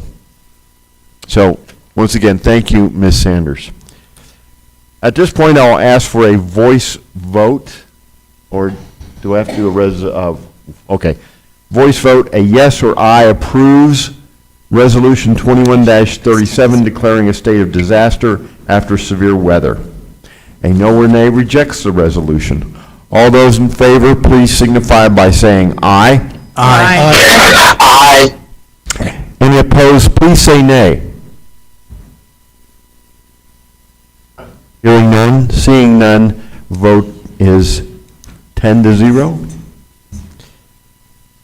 Next up is item number 13 on the original agenda. Councilor Peterson. I make a motion to approve Resolution 21-32, consolidating precincts pursuant to 1-3-4 NMSA 1978, and designating polling locations for the 2022 municipal officer election. All right, Counselor, if you'll activate your motion box, just push that button. And a second, I have a motion by Counselor Peterson and a second by Counselor Kennard to adopt Resolution 21-32. Ms. Call. Good evening, Mayor, council members. So 'tis the season of the beginning of elections, so here we go. The resolution that I'm going to ask for your approval tonight is to consolidate precincts and also to approve the designation, my recommendations for polling locations for the 2022 municipal election. So just so that we all know, to begin with, we have one mayoral position available and 5 councilors, 1 for each ward, all for 4-year terms. So these are my recommendations for our polling location: Roswell Boys and Girls Club, St. Mark's Lutheran Church, West Country Club Church of Christ, Waymaker, Travis County Clerk's Office, Area D, and the University. There's 1 location in each ward, with the exception of Ward 5, we have 2. So with that, if you have any questions, I'll be happy to answer those. Questions or comments, counselors? Seeing none, I'll ask for a voice vote.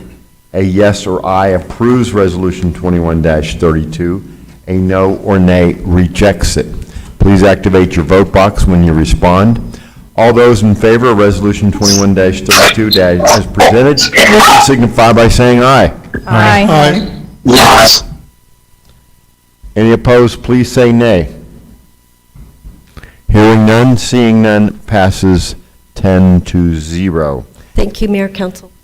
Next up, item number 14, Counselor Stubbs. Thank you, Mr. Mayor. I move, let's see.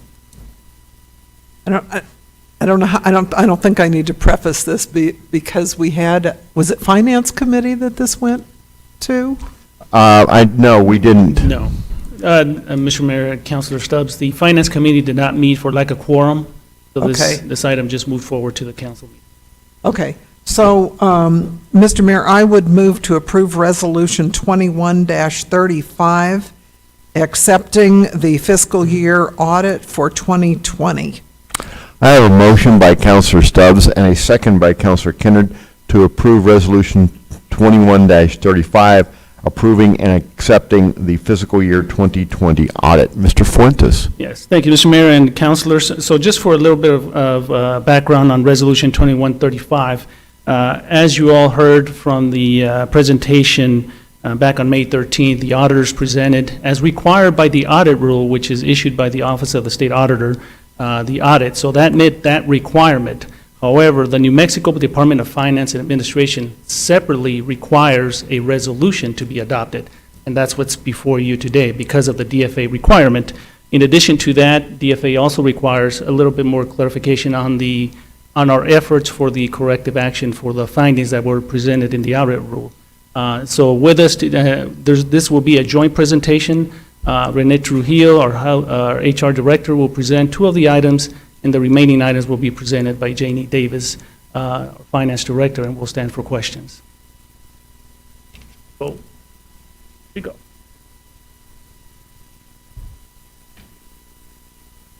Good evening, Mayor and members of Council. During surrounding payroll disbursements, during the internal control testing over payroll disbursements, 2 of 25 personnel files tested, the I-9 forms were incomplete, and 2 of the 25 personnel files tested, the I-9 could not be located. The HR department has held mandatory training for all staff that have the ability to review I-9s. We have also provided the staff with the IRS website to review the proper handling of I-9s. We've also participated in webinars. HR will be performing internal audits of I-9s quarterly, which consists of around 150 employee files. This will actually be handled by our new HR manager, Rob Contreras. He just joined us about 3 weeks ago, and he's still here, so we're excited. New Mexico Retiree Health Care Act late fee. While testing compliance with New Mexico Retiree Health Care, Act, the auditors found the city incurred late fees of $78 for not submitting contributions timely. The staff will review internal procedures to remit payments in a timely manner. This finding will remain for fiscal year 2021 due to the Tyler conversion, but will be cleared up for fiscal year 2022. And this will not acquire any findings going forward. And I'll pass the second part of the presentation over to Ms. Davies. Good evening, Mayor, City Council. The finding for control over cash disbursement during the internal control testing over cash disbursement, 2 of the 25 transactions tested, and those 2 transactions totaled $375. The purchase orders were dated after the invoice date. The purchasing department held mandatory training for all staff that have the ability to requisition for purchase orders. Staff were given a handout on how to enter requisitions in order to receive a purchase order before the actual order is placed or an invoice is received. An attendance record was kept of the date and the time of attendance. All staff were required to do the training, signed an employee acknowledgement signifying that they were trained, except one. The purchasing department is always available to help staff through the process. Our next finding is the journal entry approval. During the external audit, 5 of 10 journal entries selected for testing did not show evidence that the journal was reviewed and approved by someone other than the preparer of the journal entry. As of April 1st, 2021, IT set up the workflow in Tyler for all journal entries to be approved through the system. Finance has generated and printed a list of all journal entries for FY21. Each entry and supporting documentation have been reviewed and approved by appropriate supervisory staff. All FY22 journal entries will be part of the workflow in Tyler and therefore be approved through the system before being posted. The next 2 are municipal court findings. One is the unauthorized bank account. During the external audit, it was noted the municipal court opened a bank account in the name of the city without following city policies and procedures required for opening a bank account. The New Mexico Municipal Court Manual for Judges and Staff states in 12.3 Financial Management, 12.3.2 Guidelines for Daily Deposits. All funds collected by the municipal court should be deposited daily. Some courts have a bank account while others deposit funds with the municipality to deposit in a bank account. Both ways of doing business are fine. The court that maintains a bank account must remit the funds to the municipality no later than the 10th day of each month. The court also provides instructions on how the money is to be dispersed. We're requesting a modification to the policy FN 0004 to incorporate municipal court into the following sections. 2.6, the bank account management for all funds except municipal courts, adding that the court has agreed to give the finance director viewing access of the account. In 3.3.1, all money received by an officer or an employee of the city must be deposited in a city bank account. And currently it is, because the bank account that the municipal court has states that it's the City of Roswell Municipal Court. 3.4.1 and 3.4.2 really don't apply because it's talking about the bank accounts being operated as required, and elected members of the office are authorized signers on the account. They require 2 signatures per the New Mexico Manual for Judges and Staff. City Council approval is not required. Their last finding was during the external audit, it was noted that the municipal court clerk is an authorized signer on the court's bank account and is also responsible for maintaining the financial records. Performing these functions causes a breakdown in internal controls over the municipal court accounting. Municipal court will ensure all functions are segregating according to generally accepted accounting principles in order to maintain good internal controls. Municipal court has agreed to remove the court clerk as the designated signer, and that clerk will be replaced with one of the other court employees. I will also be meeting with them and going over their internal control segregation, and that will be completed by July 1st of this year. I will stand for any questions. All right, thank you, team. I have Counselor Best. Counselor, you have the floor. So, let me hear this straight. I know municipal court is not really connected with City Hall. Right. Correct? Okay. They have one bank account, but then the judge took it upon himself to go out and make another bank account that nobody knows about until the audit. Am I getting that correct, or am I being too dang mean? They only have one bank account. So did they close one, or? Okay, so I'm a little lost here, because I thought they had a bank account of their own, they ran off of that, but now you're telling me that he made one of his own. No, Mayor, City Council, previous to this bank account, there is only one bank account for the municipal court. Previous to that, he was remitting the funds through the city, and we would put it into our account.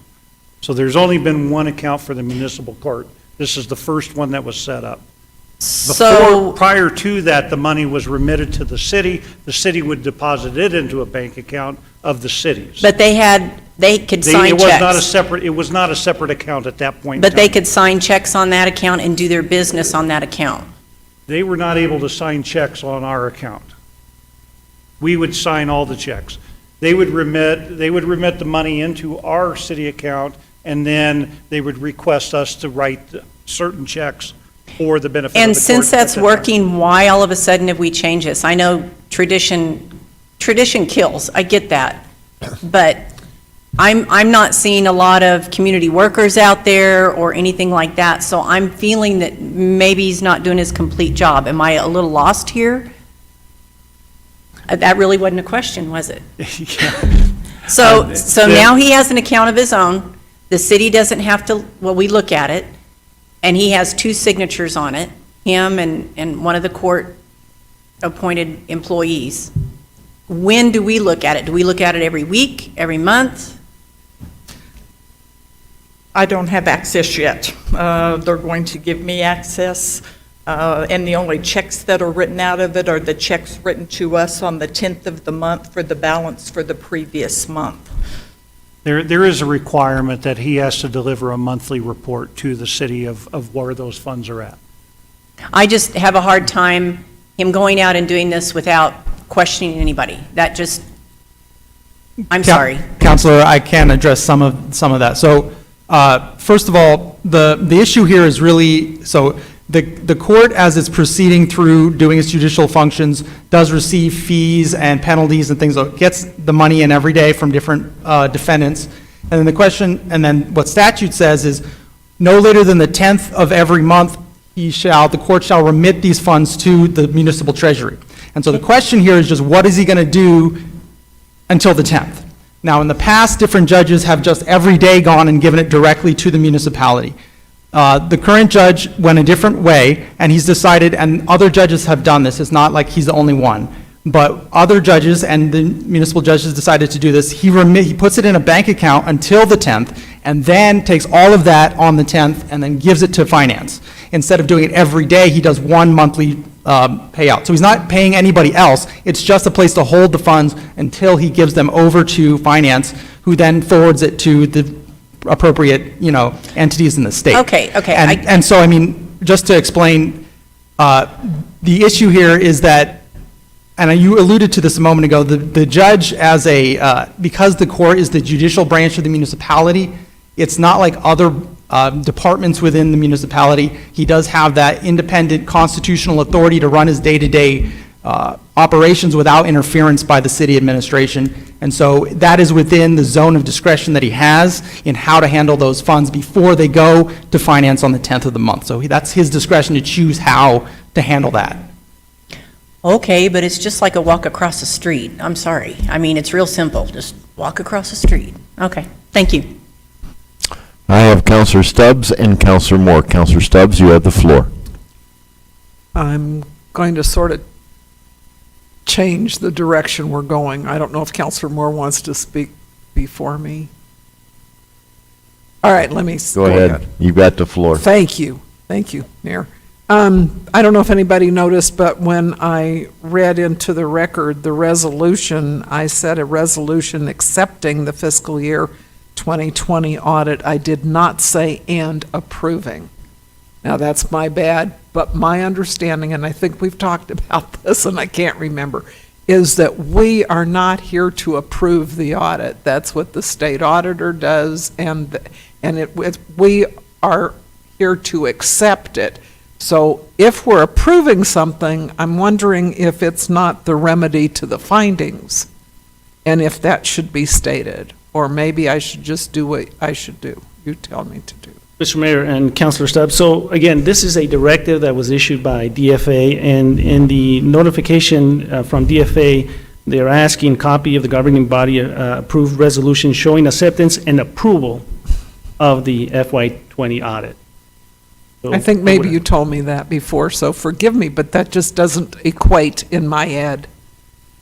Are we also asking for council to approve these remedies, or is that just a statement that's being made that these have been done? These corrective action is what we're presenting as part of, and these are also included in the fiscal year 20 audit. We're presenting more detail here today. This is what will be provided to DFA as our action plan for correcting the audit. So again, we're asking for the resolution for accepting and approving of the audit, and again, this will be part of our plan submitting to DFA that addresses the audit findings. Okay. Forgive me, Mr. Mayor, my mind thinks differently. I would have done it differently, but if we're approving the action to take for the findings that go to DFA as well, I probably should have said then in my motion, accepting and approving the fiscal year 2020 audit. And I didn't say that. I think if we adopt the resolution, that will be satisfactory. Mr. Patterson, is that correct? If the affirmative vote is for the resolution? Yeah, I believe what the motion is just to adopt the resolution, and whatever's in the resolution is what you're adopting, so. So do I need to correct it or not? I believe your motion was to adopt the resolution, so I think it's fine as it is. Okay. Thank you. All right, thank you, Counselor. Counselor Moore, you have the floor, and that exhausts my list. I have a quick concern, like, she said, if you said the judge had the authority to do it, then why are we getting a ding, whatever they call these things for? If he had the authority to do that, why are we getting a, whatever y'all call this, I forgot. Yeah, from the finding, why are we get that if it was okay for him to do it? Mr. Mayor, Councilor Moore, so our financial policy, FN 004 does require that, I believe, that the accounts, all accounts be authorized by council. Now, again, that's what we have in our policy. That's why the recommendation to make that correction on that finding will be that we will be amending the policy to reflect that, and that will correct that finding. Councilor Moore, I think this issue came up the way that it did because, as I alluded to previously, other judges gave the funds on a daily basis. They didn't have a bank account, and so the fact that our policy didn't address the question in the municipal court never came up. And when the current judge decided to do it a different way, the issue became something, and that's why we have to go and change it now to reflect this issue. Okay. And the other one, there was one, go back a couple of slides. I had a concern about how many findings were on that, go back, 5 of 10 or something, that one. Help me understand how that happens so often. That's a lot. Oops, went too far. Back, The journals. the journal entries. Oh, the general entries. Yeah. There we are. How does that happen? So how was that, I understand how you're trying to fix it, but how was it happening out of 5 out of 10? I believe at the time, they had switched to Tyler, and the setup wasn't exactly right, so the person that was entering the journal entries, they were just posting, and it became a finding. So we had IT go in and add a workflow in there, so they can't post now without somebody approving them first. Okay, and I have one more statement. What are we going to do on that one? You said everybody signed except for one person. What if that person is the one that does what he's not supposed to? You said except one, sign this I-9, I think it was I-9. So everybody's trained except for, what happened if that's the person that? That one. Do you understand what I'm saying, Mr. Patterson? So you said everybody attended training except for that one person. How is that person exempted, or why? What happens if she's the one or he's the one that caused this issue? The training was done, do you take it? Mayor, City Council, the individual on there chose not to sign the employee acknowledgement signifying that they were trained. It was the municipal court. And I'm just stating that, and so they received it. They just chose not to acknowledge that they received this training on the controls over cash disbursements. We are aware of who they are, so there is no concern, at least from city side, that the training was provided and we're covered. I'm done. I have Counselor Best. Counselor Best, you have the floor. I'm going to pick on that a little more. So that, you can smile, that's okay. So that person chose, they got the training, but they chose not to sign this document. Why? Am I correct? Yes. Okay. Why? So, we're still going to trust them in their position? And I'll lean on Mr. Patterson a little bit. The challenge with some of this becomes the separation between the court and the city.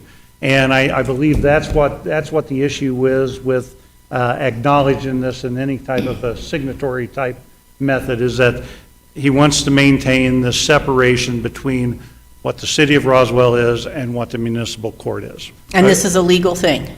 The court can do whatever the heck they want.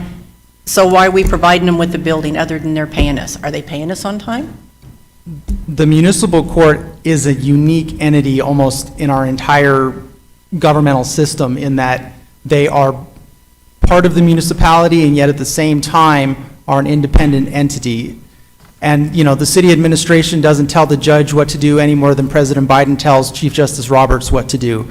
You know, they're an independent entity that has to control their own day-to-day operations, and it would be a violation of the separation of powers for the city administration to get involved in how the court operates.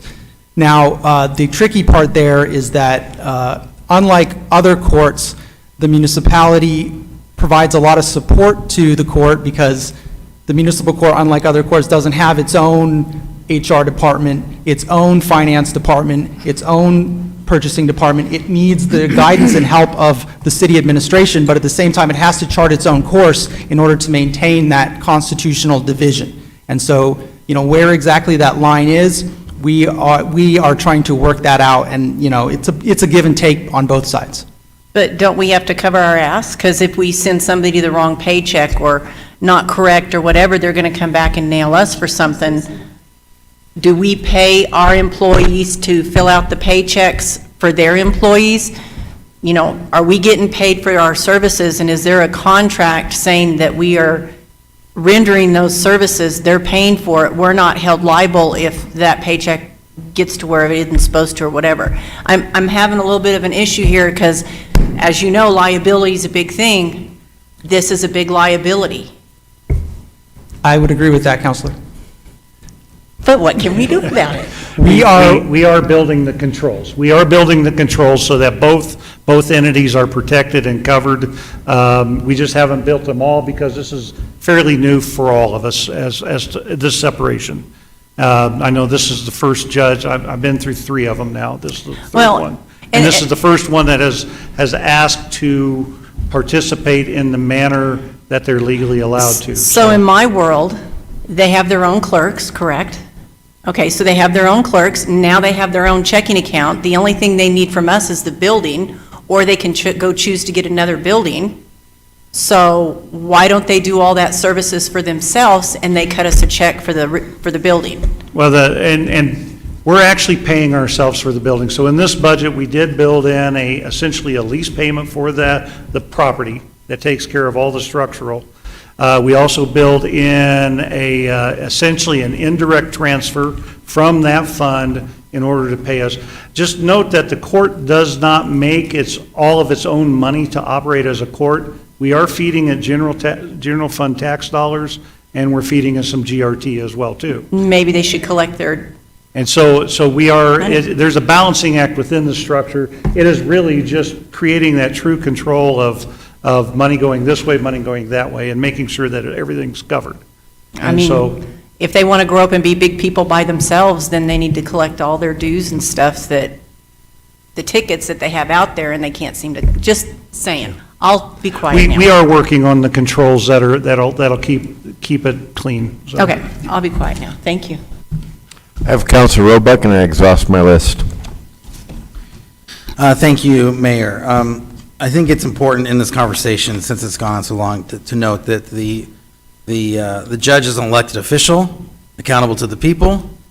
When the judge is not elected, the judge is nominated by this body, and we are accountable to the people. So we don't have, if we have a problem with the judge, I think our only action would be to take it through the judicial, to take it to another court and say, hey, we have a problem with this judge. But ultimately, I think we need to be careful that we respect the will of the people in this case, and they put that judge in place, and if they decide to change that judge when the election comes up, so be it. It doesn't mean that, and I appreciate the staff working on creating proper controls, but the judge doesn't work for us. The judge works directly for the people of the community of Roswell. I yield. Thank you. At this time, councilors, I have no one on my list. I will ask for a voice vote to approve Resolution 2135, accepting and approving the fiscal year 2020 audit. A yes or aye approves Resolution 2135, a no or nay rejects it. Please activate your vote box when you respond. All those in favor of adopting Resolution 2135 signify by saying aye. Aye. Any opposed? Any opposed, please say nay. Hearing none, seeing none, passes 10-0. I did not wish to speak on this matter before the vote. However, I think some very interesting issues have been raised here. Municipal court is very different. At district and magistrate court, the administrative individuals, if I am not mistaken, report for the administrative offices of the courts, a state agency. They are employees of the state, they are paid by the state, they are disciplined and trained.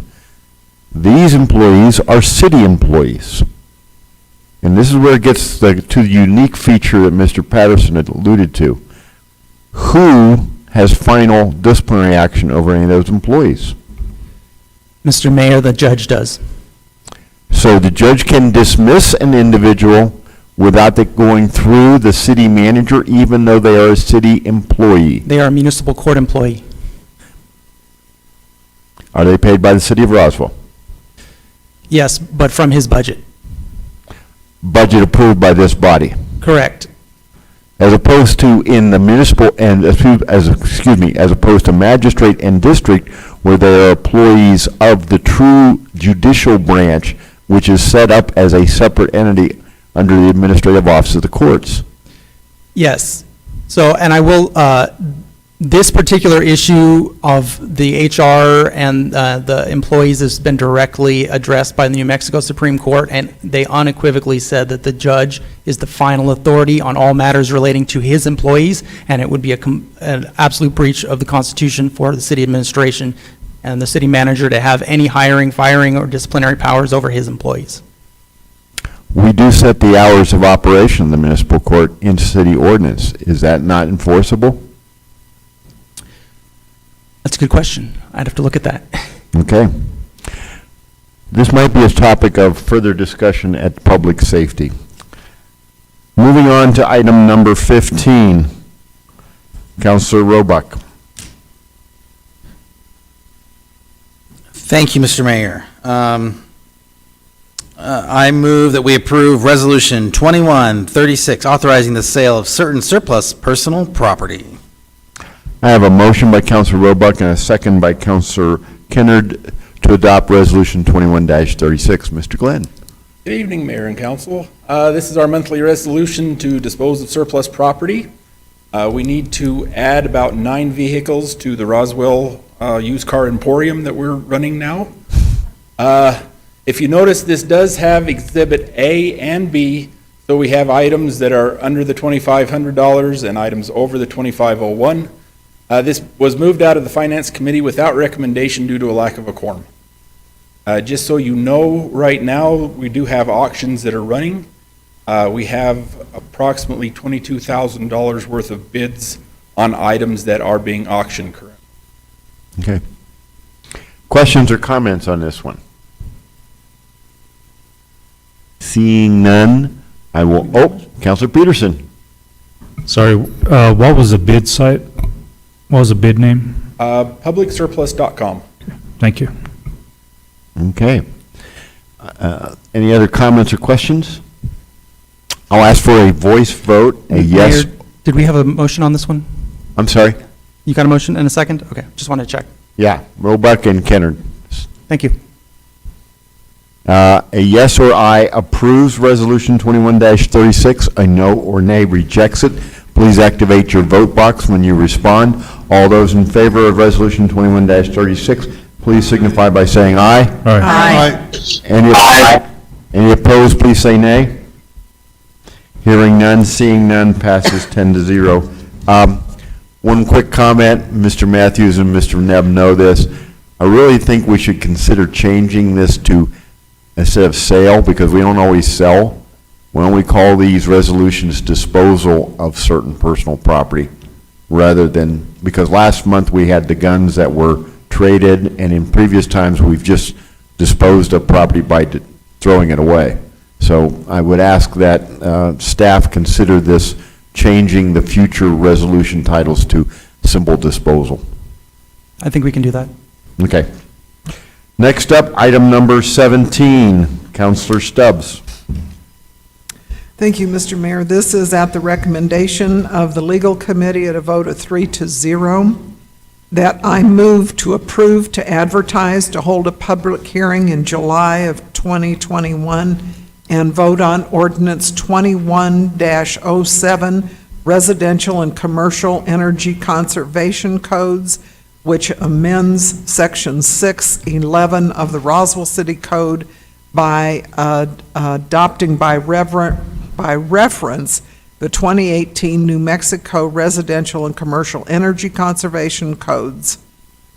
I have a motion by Councilor Stubbs and a second by Councilor Kennard to hold a future public hearing and vote on proposed ordinance to authorize the advertisement to hold a future public hearing and vote on proposed ordinance 21-07.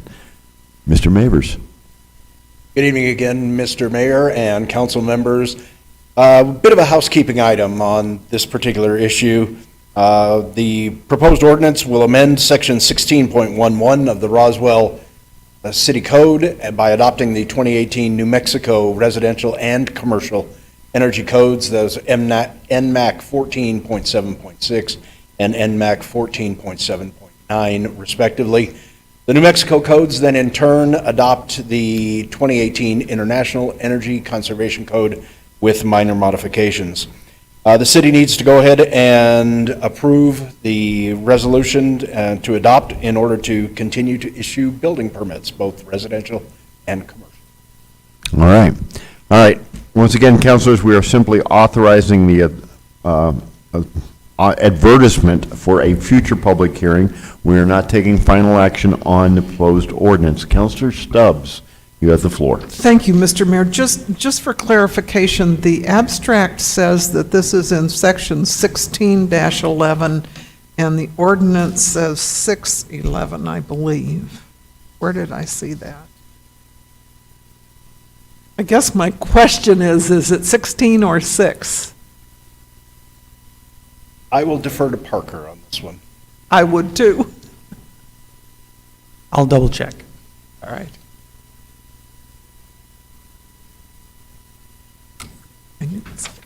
This says, and he says 6. Do we have an answer for the councilor? It's 6. It is 6. All right. Okay. So the ordinance is correct, it was the abstract? Yes. And I believe your slide, but it is 6. Thank you, Mr. Mayor. All right, thank you. Any other questions or comments, councilors?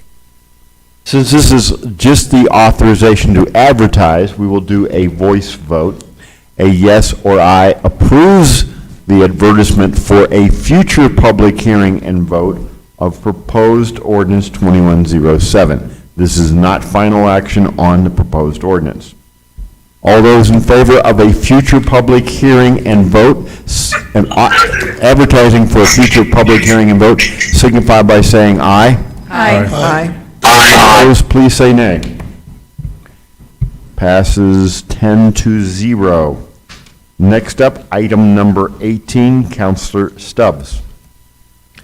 Thank you, Mr. Mayor. Again, at the recommendation of the legal committee at a vote of 3-0, I move to approve to advertise to hold a public hearing and vote on ordinance 21-08, excuse me, election code, which would bring section 12-1 of city code into conformity with the local election act and the New Mexico election code.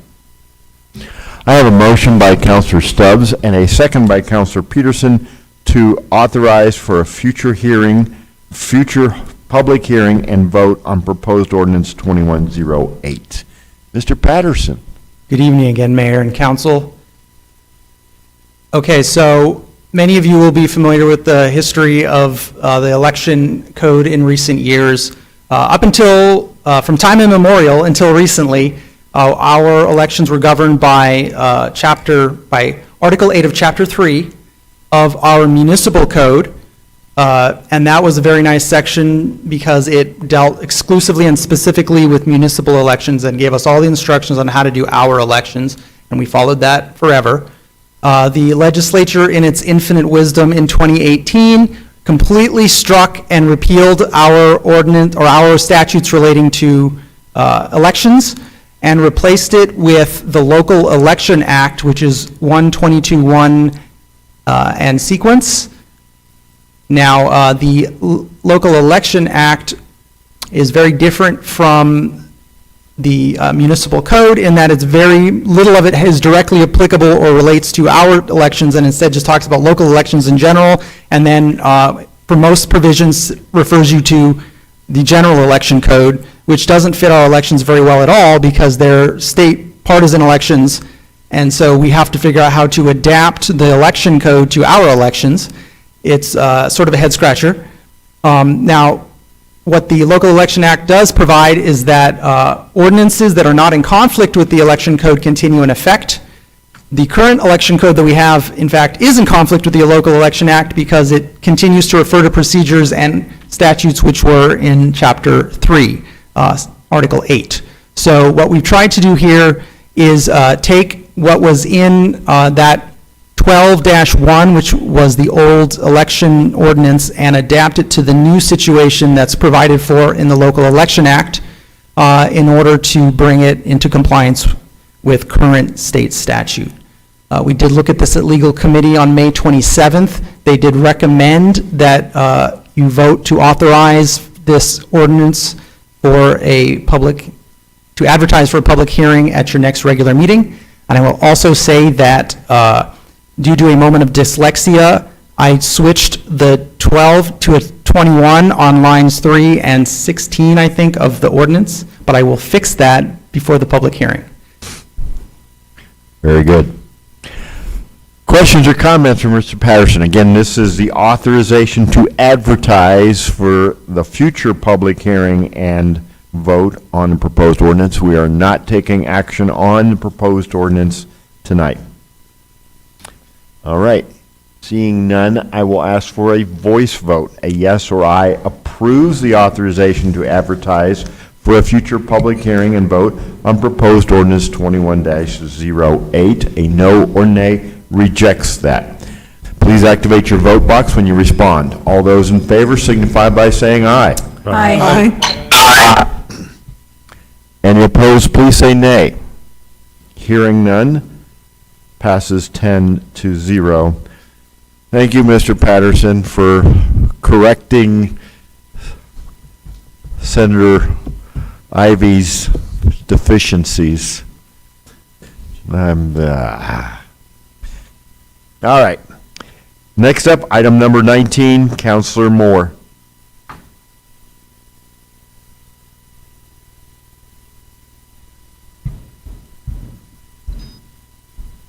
I make a motion to approve the fire hydrant meter policy. I have a motion by Councilor Moore and a second by Councilor Kenner to approve the fire hydrant meter policy. Mr. Glenn? It's been such a long time since I've been here. Yes. Really quickly, the history behind this, it started out in the Finance Committee last month. They asked us to take it out to the Legal Committee and Infrastructure. We did. We made some tweaks here and there. Councilor Stubbs and I went through the grammar and fixed things. Just a real quick overview of the policy is this establishes the primary purposes of fire hydrants, conditions and processes for which we issue the hydrant meters and relocate the meters, the process to disconnect and return those meters. As in any policy, we can't cover everything, so it allows the utility director to make exceptions to the policy when needed. It prohibits the use of mobile meters. One of the things that made this start happening is the EPA requires that we control where the water comes into the system and goes out of the system. We have to know where those things are. So we have to know where these meters are, and it's our responsibility to keep track of them. If it's a mobile meter, we don't know where it's at. We need to know that. It also establishes the fees and deposits schedules for the hydrant meters, and we'll talk more about that on the next slide, and the process and penalties for unauthorized use of the hydrants. The fee schedule is set up with fees that are currently charged, so we're not asking to change any of this stuff. The meter deposit will be based on the actual cost of the meter assembly. These new meters run about $2,300 a piece. So it'll be the actual cost will be the deposit that the company needs to put down on that meter. One of the questions that has come up several times is what if just regular citizen needs to borrow a meter to fill a swimming pool or something like that? They will not use this particular meter. We have separate ones that can be used just for short terms for things like this. These are for big construction projects. The construction companies are used to these types of things. This is normal for them. The monthly connection fee will be based on a 3-inch meter service. So that current rate is $51.13 in the city or $102.25 outside the city. And this would include the first 3,000 gallons of water. Anything over the 3,000 gallons is charged at the bulk water rate, which is $2.24 per thousand. And the meter relocation fee, if for some reason they say that they need the meter moved to a different location or stuff, it's based on current time, materials, and equipment charged by the department. I'd stand for any questions. All right. Thank you very much. I just been informed that Councilor Perry wishes to speak on the fire hydrant meter policy. Councilor Perry. Thank you. Just a few questions. I have been contacted by business owners within our community that this is a vital vital part of what they do, whether that be large contractor plumbers or water well drillers, that people that have heavy equipment that they have to utilize massive amount of water.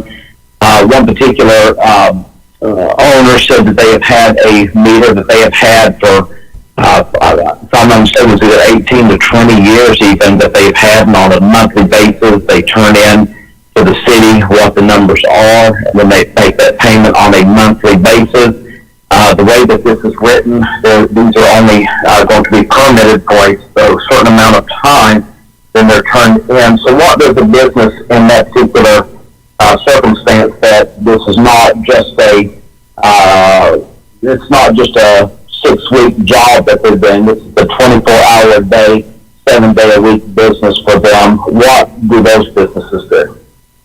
The problem with that, Counselor, is those businesses take those meters out, and then we have no control over where they use them, which then violates the sections of the EPA Clean Water Act. Because we're responsible to know where that meter is, where that diversion is taking place out of our system.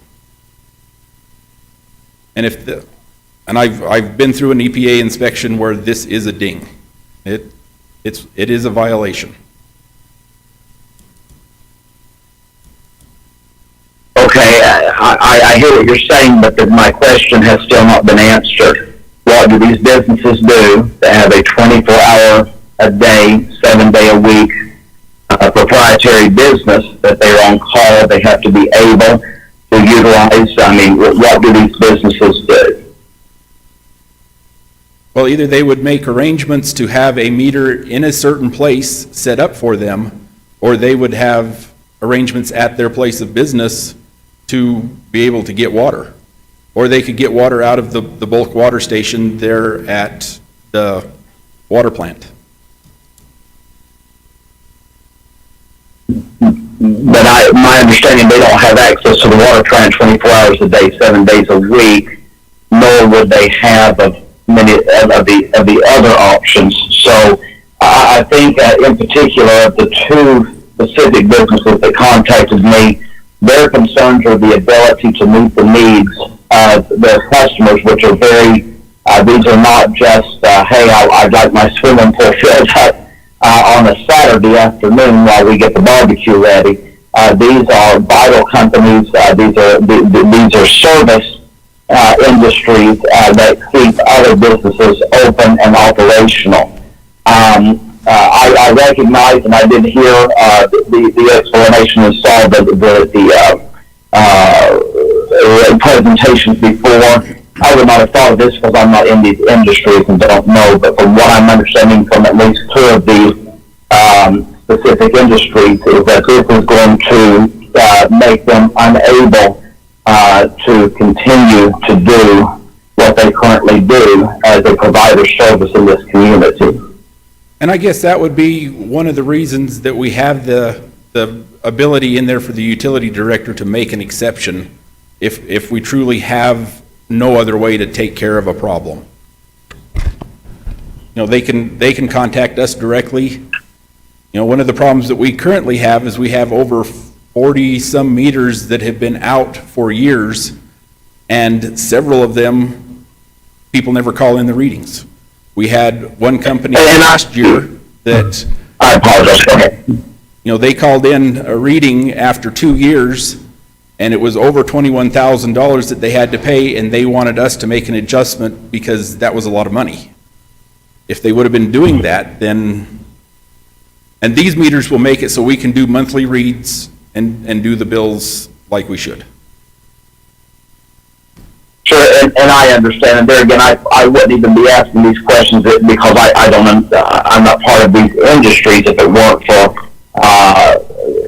stellar businessmen and women in our community that do have these service type businesses that reach out to me to share, hey, and they recognize the need of doing something because people are taking advantage of the system. But they're very concerned that in the midst of trying to fix a problem, we end up shooting the knee of the person who's doing it right, and when they're unable to properly do the kind of business that they need to do as a service in our community.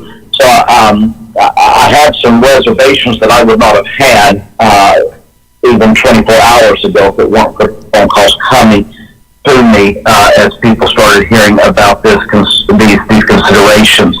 I think that may I just ask, is there a massive rush that we go ahead and get this done immediately this evening, or is there the potential possibility, since there does seem to still be some, I don't know that my questions are being answered. I'm not blaming anyone except for the fact that I am unable to be there. I've got a group of 32 teenagers from New Mexico that we've invested in their life and brought them to camp in Alaska, so that's where I happen to be tonight. So I apologize for my inability to be there in person to be able to better see clarification, but is there a possibility of us putting this on a back burner and considering this for next month to see if we can make some resolve, so we're making sure that that we're not prohibiting good business people from doing good business for our community. I guess what I would need to do is have those businesses contact us so we can find out if there's something that we can do for them. Now, I can't comment on that if I don't know who they are and what they're doing and how to figure that out for them. Absolutely, and I agree with you 100%. I think my request would be that some of these businesses I'm assuming are just now hearing, because I'm just getting the phone calls before this meeting. Would it be a potential hazard? I guess it would. My question would be, if we were to postpone this next month and give at least these two businesses, if not others, the opportunity to speak with you specifically and see if we either got these details already ironed out, or if there's some other avenues that we have not considered that need to be put within this particular consideration. We don't need the policy to buy them.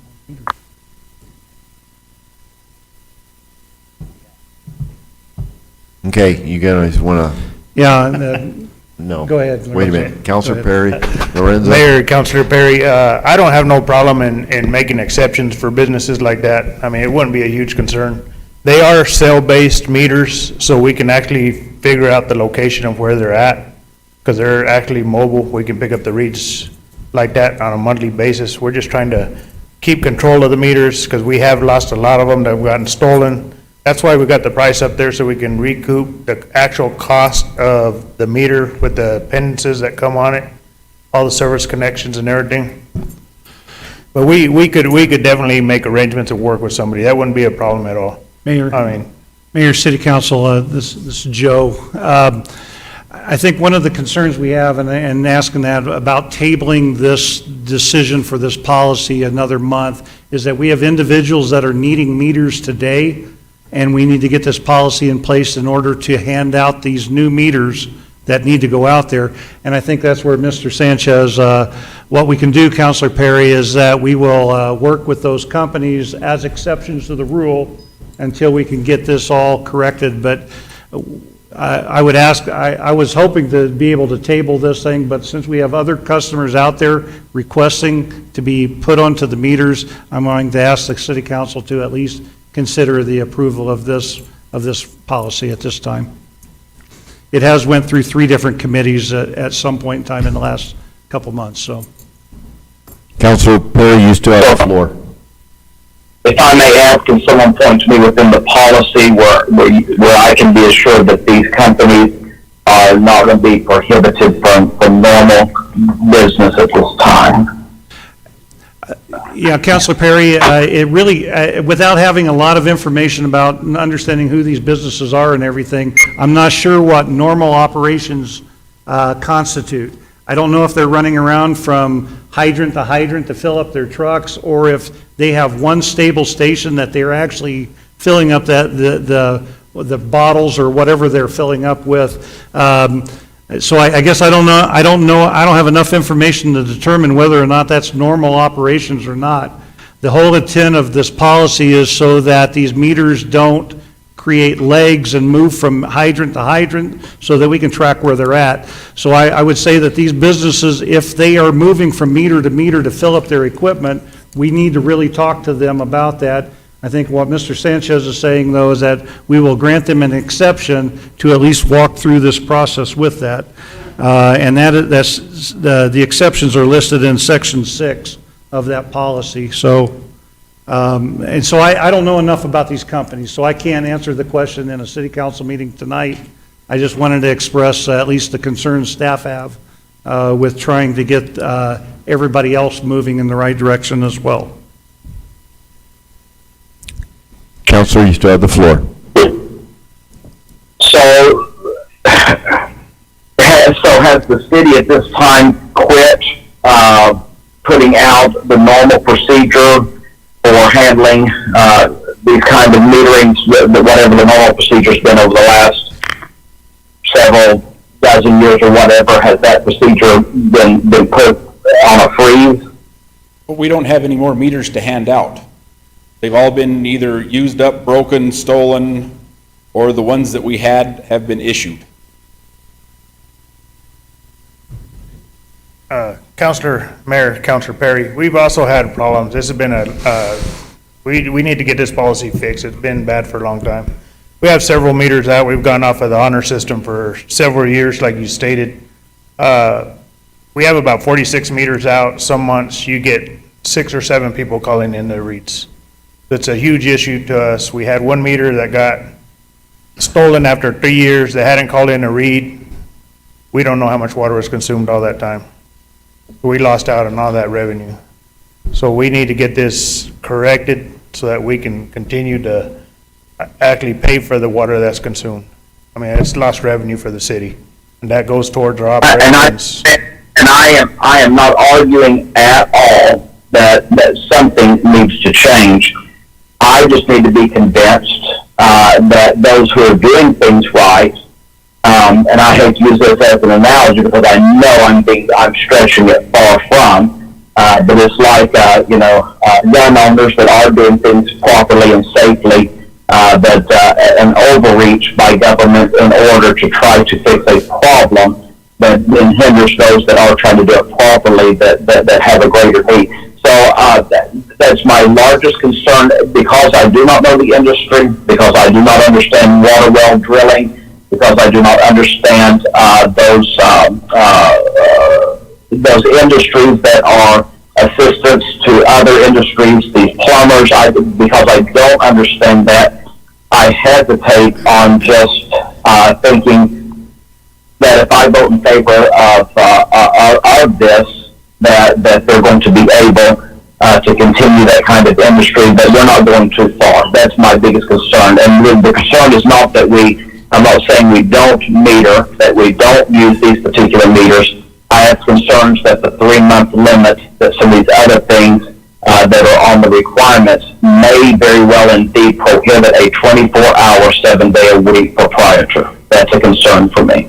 Okay, Mayor, Councilor Perry, that wouldn't be a huge concern. That's where I would make an exception. If it's business friendly for the city of Roswell, I would definitely make an exception on that. I mean, we would keep them in service. We could definitely make an exception for that. I mean, we wouldn't hold them to the 3-month. That's just more trying to get the meters back in service where people just don't got them sitting out there, because we need them to keep all the contractors going in business. And we're just trying to get the actual cost of the meter itself. We're not charging anymore. We're not trying to make no profits on the meter. We're just charging for the actual cost of it. And on the connection fees, we just want to control how many people are connecting to the system. You can open a fire hydrant whenever they're flushing out before you set the meter out. You can shut the hydrant too quick, blow out our main lines. It causes us problems on the backside, which is huge expenses to repair. I mean, blow it out a main line under a driveway. We got to replace all the concrete, streets, everything else that comes with it. So that's why we want the control of setting the fire hydrants on the meters themselves, because it could cause us additional problems on the back end. The other thing to remember, what kind of starts this whole thing, is as your certified operators, we're responsible to make sure that we're in compliance with EPA regulations and the Clean Water Act. That's our job as your certified operator. I understand, and I don't want to feel as if we're going off topic in any way. I don't think that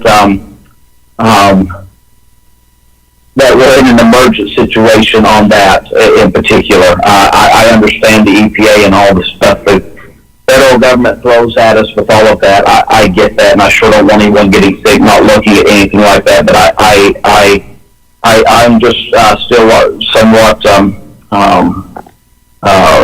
concerned as I read what I see here in 6.0. You know, any request for exceptions to this policy shall be presented in writing to the utilities director or his or her designee for consideration. The decision of the utilities director shall be final. And there again, if it was not for getting phone calls in the very last short span amount of time, I wouldn't be questioning any of this. I don't understand. I'm not in this industry at all. Would not have ever thought about it. But as I read the exceptions, there's no timeline involved there. If someone is in a 24/7 situation, what is the time spread between the time that they put it in writing till they get a decision? I mean, I just have some reservations that it's not quite as easy as what maybe we hope it would be for, and I'm not just talking about just someone who's just wanting there again to fill their swimming pool or to wash off a major portion of of their property. I'm talking about industrial type businesses that rely on massive amounts of water to do the kind of jobs that they do for our community. But there again, I just don't know that I understand, and there again, just me, I don't know that I completely understand that 6.0 with exceptions, it completely explains how that exception is going to work. Yes, sir, Mayor, Councilor Perry, we'll definitely make exceptions for businesses like that. Once again, I haven't been contacted by anyone with any concerns up to this policy. This is the first I'm hearing of anything, so nobody's contacted me prior to this. So, I mean, but we would definitely work with anybody, especially it's still going to be revenue for us. So we'll work with the businesses, make sure that they get what they need.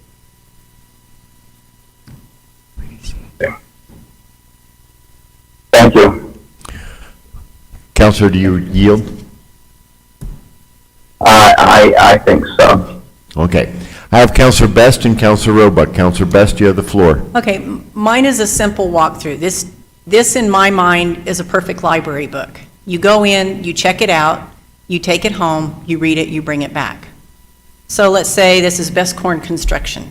I need 2 meters. I need one on the north side of town, I need one on the south side of town because I got 2 jobs going. But my job on the south side of town, I can fill up from 3 different fire hydrants. Am I allowed to move that one fire hydrant or that 1 meter by myself to different hydrants? No. Okay, so it has to be done by a city employee, so it understands the pressure and all of that. Yes.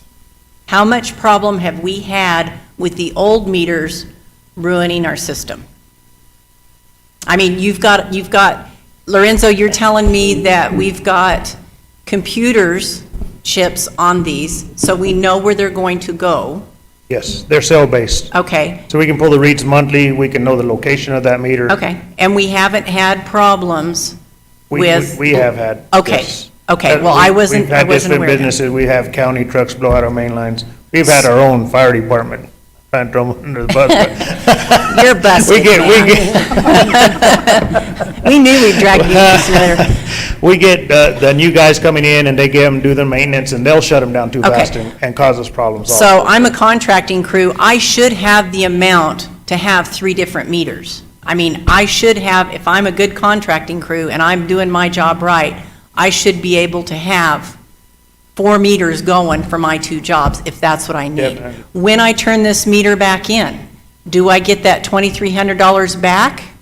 Yes, you do. Okay, so I think a lot of people aren't understanding that. You get the $2,300 back, plus you pay the water bill when you bring it back in. Yes, unless there's damage to the meter, then we'll charge you for any little fixtures or connections that are damaged. Other than that, you get your full deposit back. Okay, so it's like checking out a library book, and if I'm late, I have a fee, or if it's broken, I have a fee. Yes, correct. But I can check out 25, if we have them, and I have the money, and as long as I bring them back. Now, if it's stolen and it walks off by someone else, because are they locked on the hydrant? So they're locked on the hydrant. Yes, we will be chaining them to the hydrant. Okay, so nobody can get it off but the city of Roswell. And it is there, and, okay, is there a combination to turn it on? Does that company have a combination or a lock to turn it on? They have the ability to lock the valve. Okay, they have ability to lock the valve, so only one company can use it. It is locked to the fire hydrant. When it's checked out, $2,300. When it's checked back in, they get that money unless it's scratched, so forth. I mean, we're not going to be stupid. Right, it wouldn't be like that. Now, if I want to fill up my pool, a lot of these folks fill up their pools, they go get their meter, they go back, they put it on themselves. Are we going to take control of those smaller meters, which aren't as much, and plug them in for them? We're not gonna charge them $2,300 to fill up a pool. We're gonna have to use some of our old meters that we had, not these new remote. We'll go set them on the hydrant, set them up for them, lock them down, and we're not gonna charge them $2,300 for a So the meter to fill up their whole pool. thing on this right here is that we have new meters with computer chips for the construction crews. For the normal, everyday Joe Blow in the public, we have the normal meters that we've always had, but we're taking control of what goes on which fire hydrants. Correct. We're gonna call in all the old meters back. We're gonna bring those all back in-house. And we're gonna start issuing out these construction meters, except for the old meters, we'll use them, like you said, for swimming pools, that type of deal. But we'll be able to lock them down so we still have control of where they're at. And most construction companies have a finish date, so that can go on the form too. If they're not finished by that date, they can be called and say, hey, what's up? We're not going to charge you more, but we want to know what's going on. Definitely, we can extend that. Okay, And that's part of that in there, that they can notify us that they need. okay. So when Matt and his crew blow out a line, we want to know, because right now, it's all under control. If you blow it, we're coming after you, dude. You'll see firemen out there with shovels and pickaxes. Okay, so I hope that cleared that up a little bit for Counselor Perry. I hope that cleared that up enough that it's understandable. Thank you. I have Council Roebuck and then Council Perry again. Council Roebuck, you have the floor. Thank you, Mr. Mayor. First question is for Mr. Nebb. So this is a policy.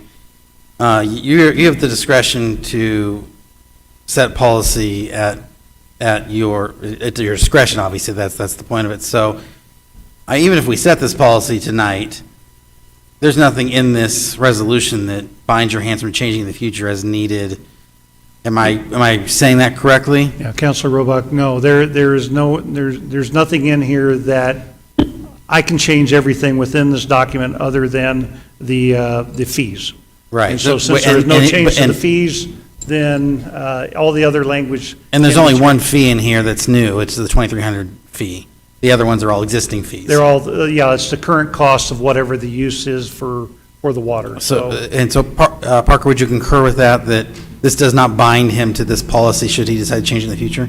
Right, and the 2,300, just to be clear again, is not a fee, it's a deposit, which you get it back. Great. So even that is not even something that is within your purview. So I think I'm comfortable with voting for this. I'm not sure, again, I'm sure the city manager has his reasons. I haven't discussed it with him, but I'm not sure why this versus other policies merited city council involvement. But I'm sure Mr. Nebb has his reasons. Again, I haven't had a chance to discuss it with him, but knowing that, I'm comfortable with, if there is an issue with this, and there needs to be a change made to this policy, it doesn't have to come back to council.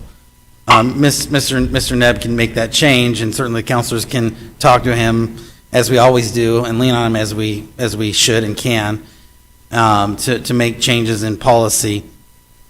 And so that's why I'm not worried about if for some reason there's a hiccup in this. This is something that doesn't have to come back through committees, and I don't know what the reason is, but for tonight's sake, Joe, we can talk about it over a beer sometime. We don't need to figure it out tonight. I yield. All right, Councilor Perry, you have the floor. Okay. Sorry to be a pain, but I have to understand. I think that the further conversations since I spoke have just caused me more questions. So if you have a viable business that has been very consistent on their payment, very consistent on their turning in of the readings of these meters for a significant amount of years, and an exception is made for this business. Now we're going to go chain one of these to their to the hydrant or whatever that they use near their bill. I don't know if it's just a permanent place that they're utilizing, and we're okay with chaining one of these for 365 days a year, 24 hours a day. How quickly are these removed by the fire department and the situation that they need to utilize that? I would dare say something attached to a hydrant 24 hours a day versus a company that takes it out to the hydrant, attaches it, gets their water out, takes the meter off, takes it back into their business. I think there's a larger opportunity for outside desire of tampering. And as I read this here, at the very end of this, if there is any damage to city property, example being fire hydrant meter, backflow device, various apparatuses, I'm sorry, this is very small print, so opportunities, then the cost of repair and replacement will be charged to the customer of record. I don't know if I'm asking a question as much as I hope that you can see my concerns of reservation here. Are we really going to do that, or are we really saying that we're going to put something on a fire hydrant for 365 days a year for a customer to be able to have access to 24 hours a day? I guess I would ask the question back, is if that customer needs that for 365 days a year, 24 hours, why don't they have a regular service at that point? This is a byproduct of what this particular, I'm just thinking of one particular business in particular. They don't need this meter 24 hours a day, 7 days a week at all, but they need access to one 24 hours a day, 7 days a week. I hope you can see the difference in what I'm saying there. They really don't need it 365 days a year. But if on a Saturday they need to get that truck out, they need to go respond to an emergency situation, they need to be able to have the water, they need to be able to have the ability. Well, right now, this customer walks in their office, they pick up the meter, they walk outside, or they go to where they're going. I don't know if it's outside of the business. I don't know if it's down the road. I don't know. But they walk out, they go in, they put on the meter, they take the water necessary, they document, they take the meter off. When they're done with that job, the meter goes back under lock and key. So I'm just having hesitations in understanding how this is really going to work for these companies. And I think this policy is really good for that construction worker that's building the new apartments over on Sycamore and College. This policy works really well for that company. I think someone building a brand new house on the north end of town, off of behind the Pioneer Banks area right there, those new houses that are going right there. I think this policy works really well for a company that's going to be there and get something done rather quickly. A service entity, example, plumbers who handle large amounts of call volume dealing with industrial plumbing, water well that deal with these kind of things. I think that's going to be I don't think that this policy, as I am seeing it so far, is going to be able to work. And I guess the answer to the 24-hour, 7-day a week is I have somebody on call 24 hours a day, 7 days a week, 365 days a year. If it's an emergency, we handle emergencies all the time on off hours. And we will be looking at charging these customers for having to have that done. As long as they, as long as they pay the fees and they're a good customer, I'll sell water to anybody I can sell water to. That's what I'm in the business of, is selling water. And so if anybody does have one of these meters where before they had the ability at the end of a work day, taking this meter, putting it in lock and key, somewhere safe that could not be tampered with, now they're overnight at the workplace. They're not hiring a security guard to come and guard it type thing. Somebody comes along, some kids with a sledgehammer or something, this company will be, you see how this is going to make it much more difficult and financially hard for some of these companies who right now are potentially doing things right, that they're going to be at a massive disadvantage of being able to do this. Counselor, we will work with we will work with them. I think one of the challenges we're going to have with your line of questioning or your comments is that we're trying to deal with an EPA rule as well too as to who has access to our water supply system.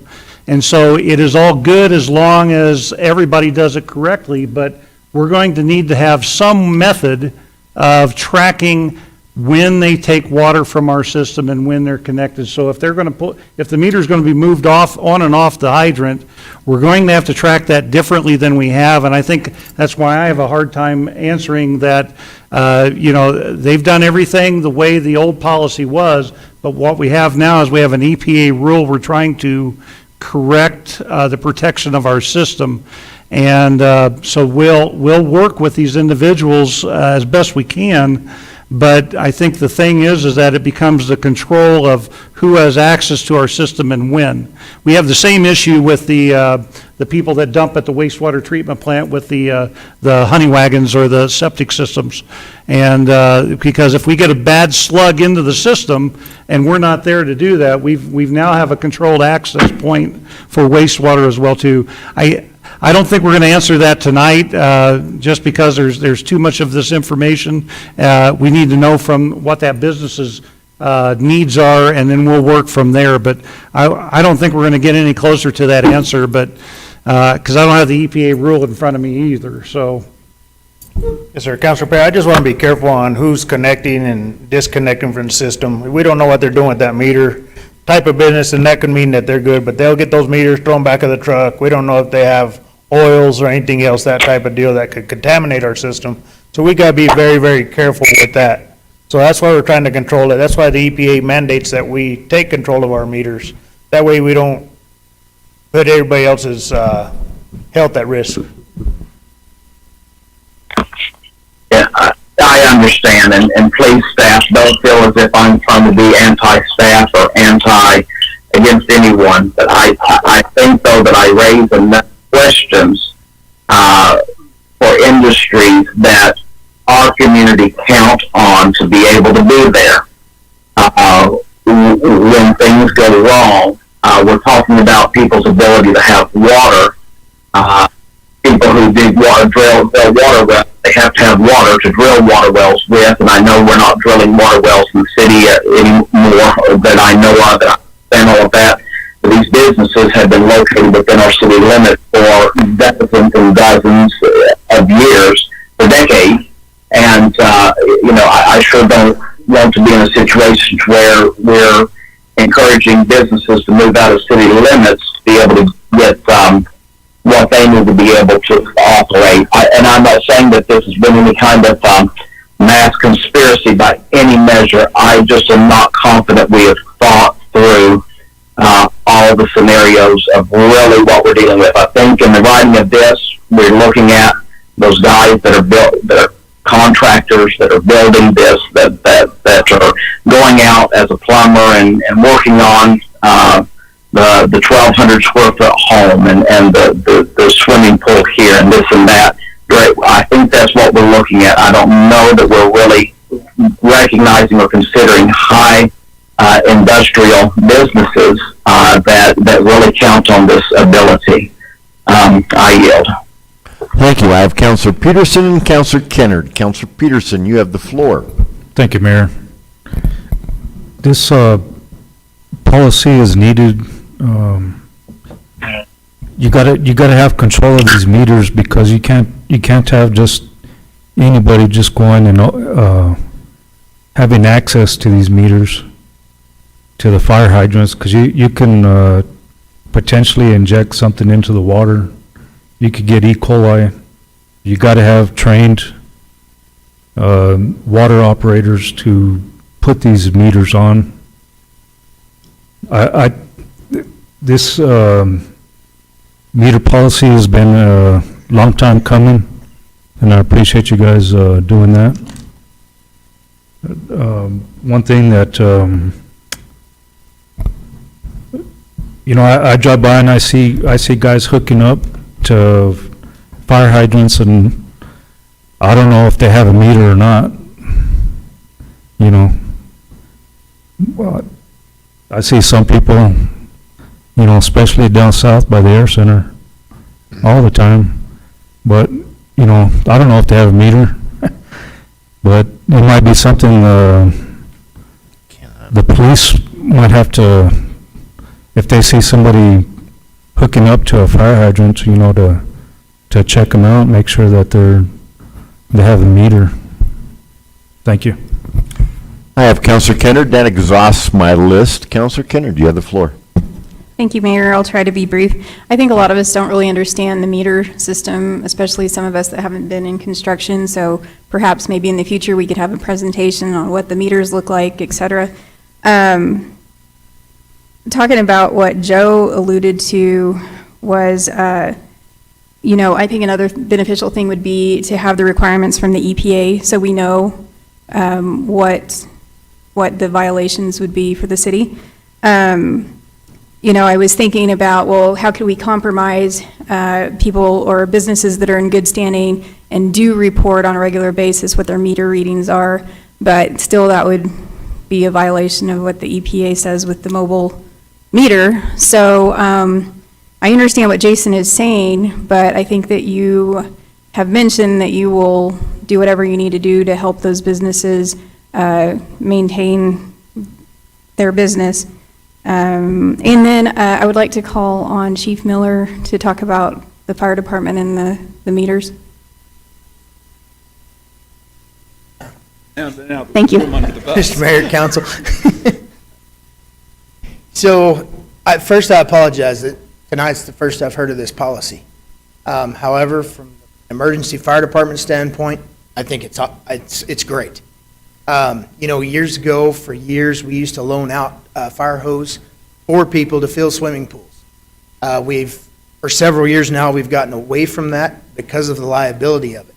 Kind of like the EPA, our fire supply hoses have to be tested and pass an FPA testing every year.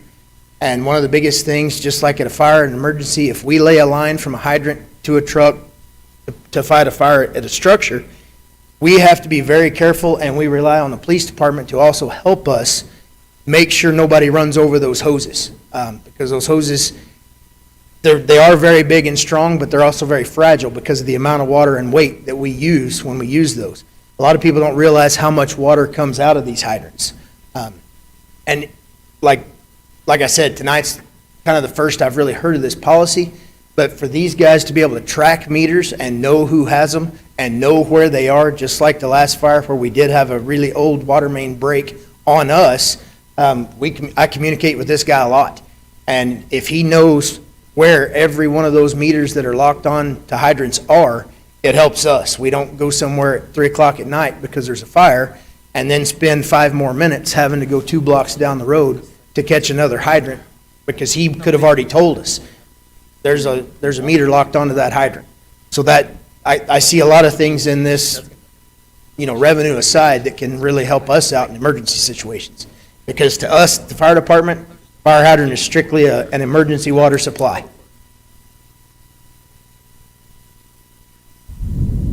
Thank you. Thank you, Mayor. I have no one else on my list. At this point, I'm going to ask for a voice vote. A yes or I approves the fire hydrant meter policy as presented. A no or nay rejects the fire hydrant meter policy. Please activate your vote box when you respond. All those in favor signify by saying aye. Aye. Aye. Aye. Any opposed, please say nay. Nay with explanation. I'm sorry? Councilor Perry said nay with explanation. All right. Counselor Perry. Passes 10-0. Counselor Perry, you have the floor. Passes 9-1. 9, no. Yeah, Oh, they we got it entered wrong in there? Yes, Okay. so Councilor Perry voted nay with explanation. All right. Counselor Perry, you have the floor. Aye. I voted no, not because I do not believe there's a necessity of this to be done. I just don't know that I am convinced that there's a emergency crisis that keeps us from making sure that we have a completed policy that is going to be able to continue to allow businesses to provide the services necessary for our community. So I am going to trust staff that we will be working with these businesses, and I do truly hope that I'm way over the edge on this one and being cautious, and that this is going to be simple fixes for these industries. But in the end, I do not feel comfortable voting in favor without having some defined information with that. I yield. Thank you. At this time, we now have public participation. We have non-agenda items. We have 3 individuals who have signed up to speak at this time. I will call these individuals forward. When it's your turn to speak, please state your name, provide your address, and you will have 3 minutes to talk on any topic. In order: Brian Shea, Carlton Walker, Nathan Bienhoff. Whatever. Sorry about that. But go ahead, state your name and your address, and you've got 3 minutes. Brian Shea, 2603 Bay Meadows Drive. Mr. Mayor, council members, first of all, I'd like to start real quick and give a big thank you to Councilman Perry. I sent an email about 3 weeks ago to my council members, and Councilman Perry got on it, and I just appreciate him getting on it and addressing some of the issues that I had. As I said earlier, I live at 2603 Bay Meadows Drive. That is located directly west of the hospital, Eastern New Mexico Medical Center. If you've been back at Eastern New Mexico Medical Center, I'm sure we've all unfortunately been in the emergency room. But the area I'm talking about is from the helicopter pad north. For the last about 6 or 7 years, the hospital has neglected and had not maintained that property. For the most part, I don't care about an eyesore, but with this recent drought, we've had that property turn into almost a dirt field. And the issue that I have now is about 3 months ago, the hospital brought in a permanent helicopter. That permanent helicopter sits on the pad when it's not in use. Since that time, the permanent helicopter's been there. We have had many issues of having 2 to 3 helicopters there. Now, there's no place for them to land. They are landing on that dirt area right behind my house. Issues with that, obviously, when they're taking off and landing, the dirt and debris and noise issues. There's also a safety issue. I've measured the rotors of the helicopter when they park on the dirt is approximately 25 feet from the power lines behind my house. Now, this is a safety issue and a health issue that I don't think has been addressed by the FAA or the City Council and their codes and declarations. I am not sure, but I'm going to state some things that I believe that are issues that are in violation of code of the city and FAA. Number one, the pad that is landing right now was built about 27 years ago, 28 years ago, and I don't think it was built in specifications for the current weight of the helicopters that are landing there. Number two, there are no markings that are required showing what that pad can handle on weights for the helicopters landing there. Number three, there are not all proper markings on the helicopter pad. Number four, the final approach and takeoff patterns, or FATO is what FAA calls them, I don't believe they're following a set pattern. I know they come over our... Mr. Shea, okay, the 3 minutes are up, but this is going to take longer than this. I'll try to go through quick. Mr. Nebb, why don't you get together with Mr. Mavers, Mr. Shea, schedule an appointment. We can get staff on this, possibly from the Air Center as well, the control towers. If you give me 40 more seconds, I'll finish it No. up. I need to finish one thing. No, sir, we do this the same, we treat everybody exactly Gotcha. the same. I'm not asking to close down the helicopter pad. I want to say No, I that, get make you. sure No, that's- no, I'm just saying this will take longer than tonight, and sit down with these guys.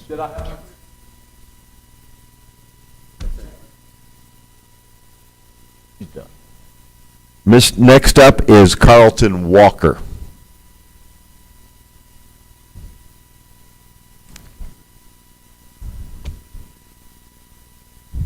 Good evening, Mr. Mayor and the City Council. My name is Dr. Carlton Walker. I've lived here my entire life. I've been in my residence adjacent to the hospital for 50 years. When I bought my property, I did not anticipate a public airport with a gas station. My concerns are the noise. We have a new, heavier helicopter that's making a lot more noise than the other. You see, it's a white helicopter, the others are blue and white. The dust, as Mr. Shea, who is my next-door neighbor, I live at 2605 Bay Meadows.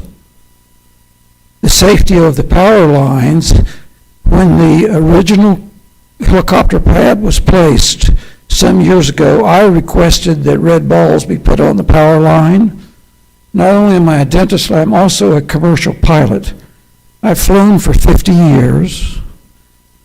The fueling facilities that the helicopter has put a tank on the pad with no retainment or anything else that's found at a public airport. This is a private airport. This is a private pad. This is a private company. God help the county for giving up their right to run that hospital many years ago, and now it's coming back around to bite you on the new what. The solutions that I see to the problem are standardized approach procedures, which none of the helicopter that comes from UNM comes in from the northwest. The ones from Lubbock come in from the south, or from the northeast, and the one from El Paso comes in from the southwest. They have no pattern. They fly directly over our houses. They do not have any kind of approach procedure for that hospital.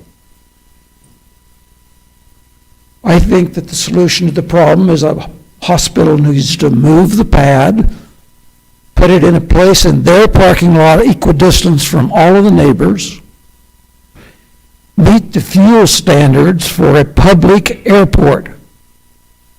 You are going to have an explosion one of these days right there at the emergency room with 400 gallons of high octane gas fuel.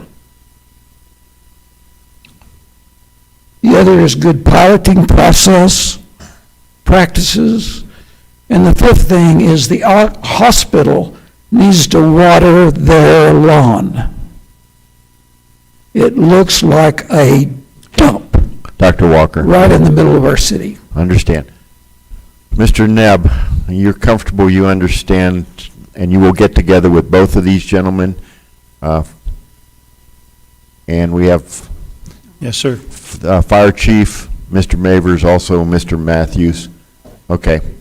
This is beyond the scope. This is going to be a serious issue that needs to be worked on outside of this meeting, so I'll leave it in your hands. We'll let the city council know exactly what resolutions come about.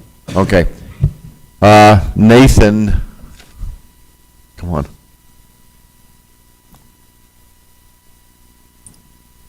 Mr. Mayor and City Council, thank you for the opportunity to speak. State your name and address, sir. My name is Nathan Beanhoff, and my address is 3501 South Highland Road. I live in Enchanted Hills. And I don't have an agenda, but I do want to say that I am currently serving as a police chaplain, a volunteer police chaplain, and a volunteer fire chaplain on the roll books. And I came here tonight Chief Smith asked if I would introduce myself. So I'm new to the community, and I thank you for the opportunity to serve. All right. Thank you, sir. Appreciate you. All right, Mr. Nebb, City Manager reports announcements. Is this another one of your 47 slide? Yes, sir, it is. It's, now that we've got you warmed up. No, I have only 2 announcements to make tonight, Mayor, City Council. In 3 weeks, we have the 2021 UFO Festival beginning from July 2nd through the July 4th. And so if you haven't found out anything about it yet, we will make sure that you're aware of all of it. There's actually activities that are starting even Thursday evening. There's a cinema experience that will be predominantly for more of the locals, but then we move right on into the UFO Festival. I know I've seen the calendar and everything, so we're getting ready to party hardy, so for the event.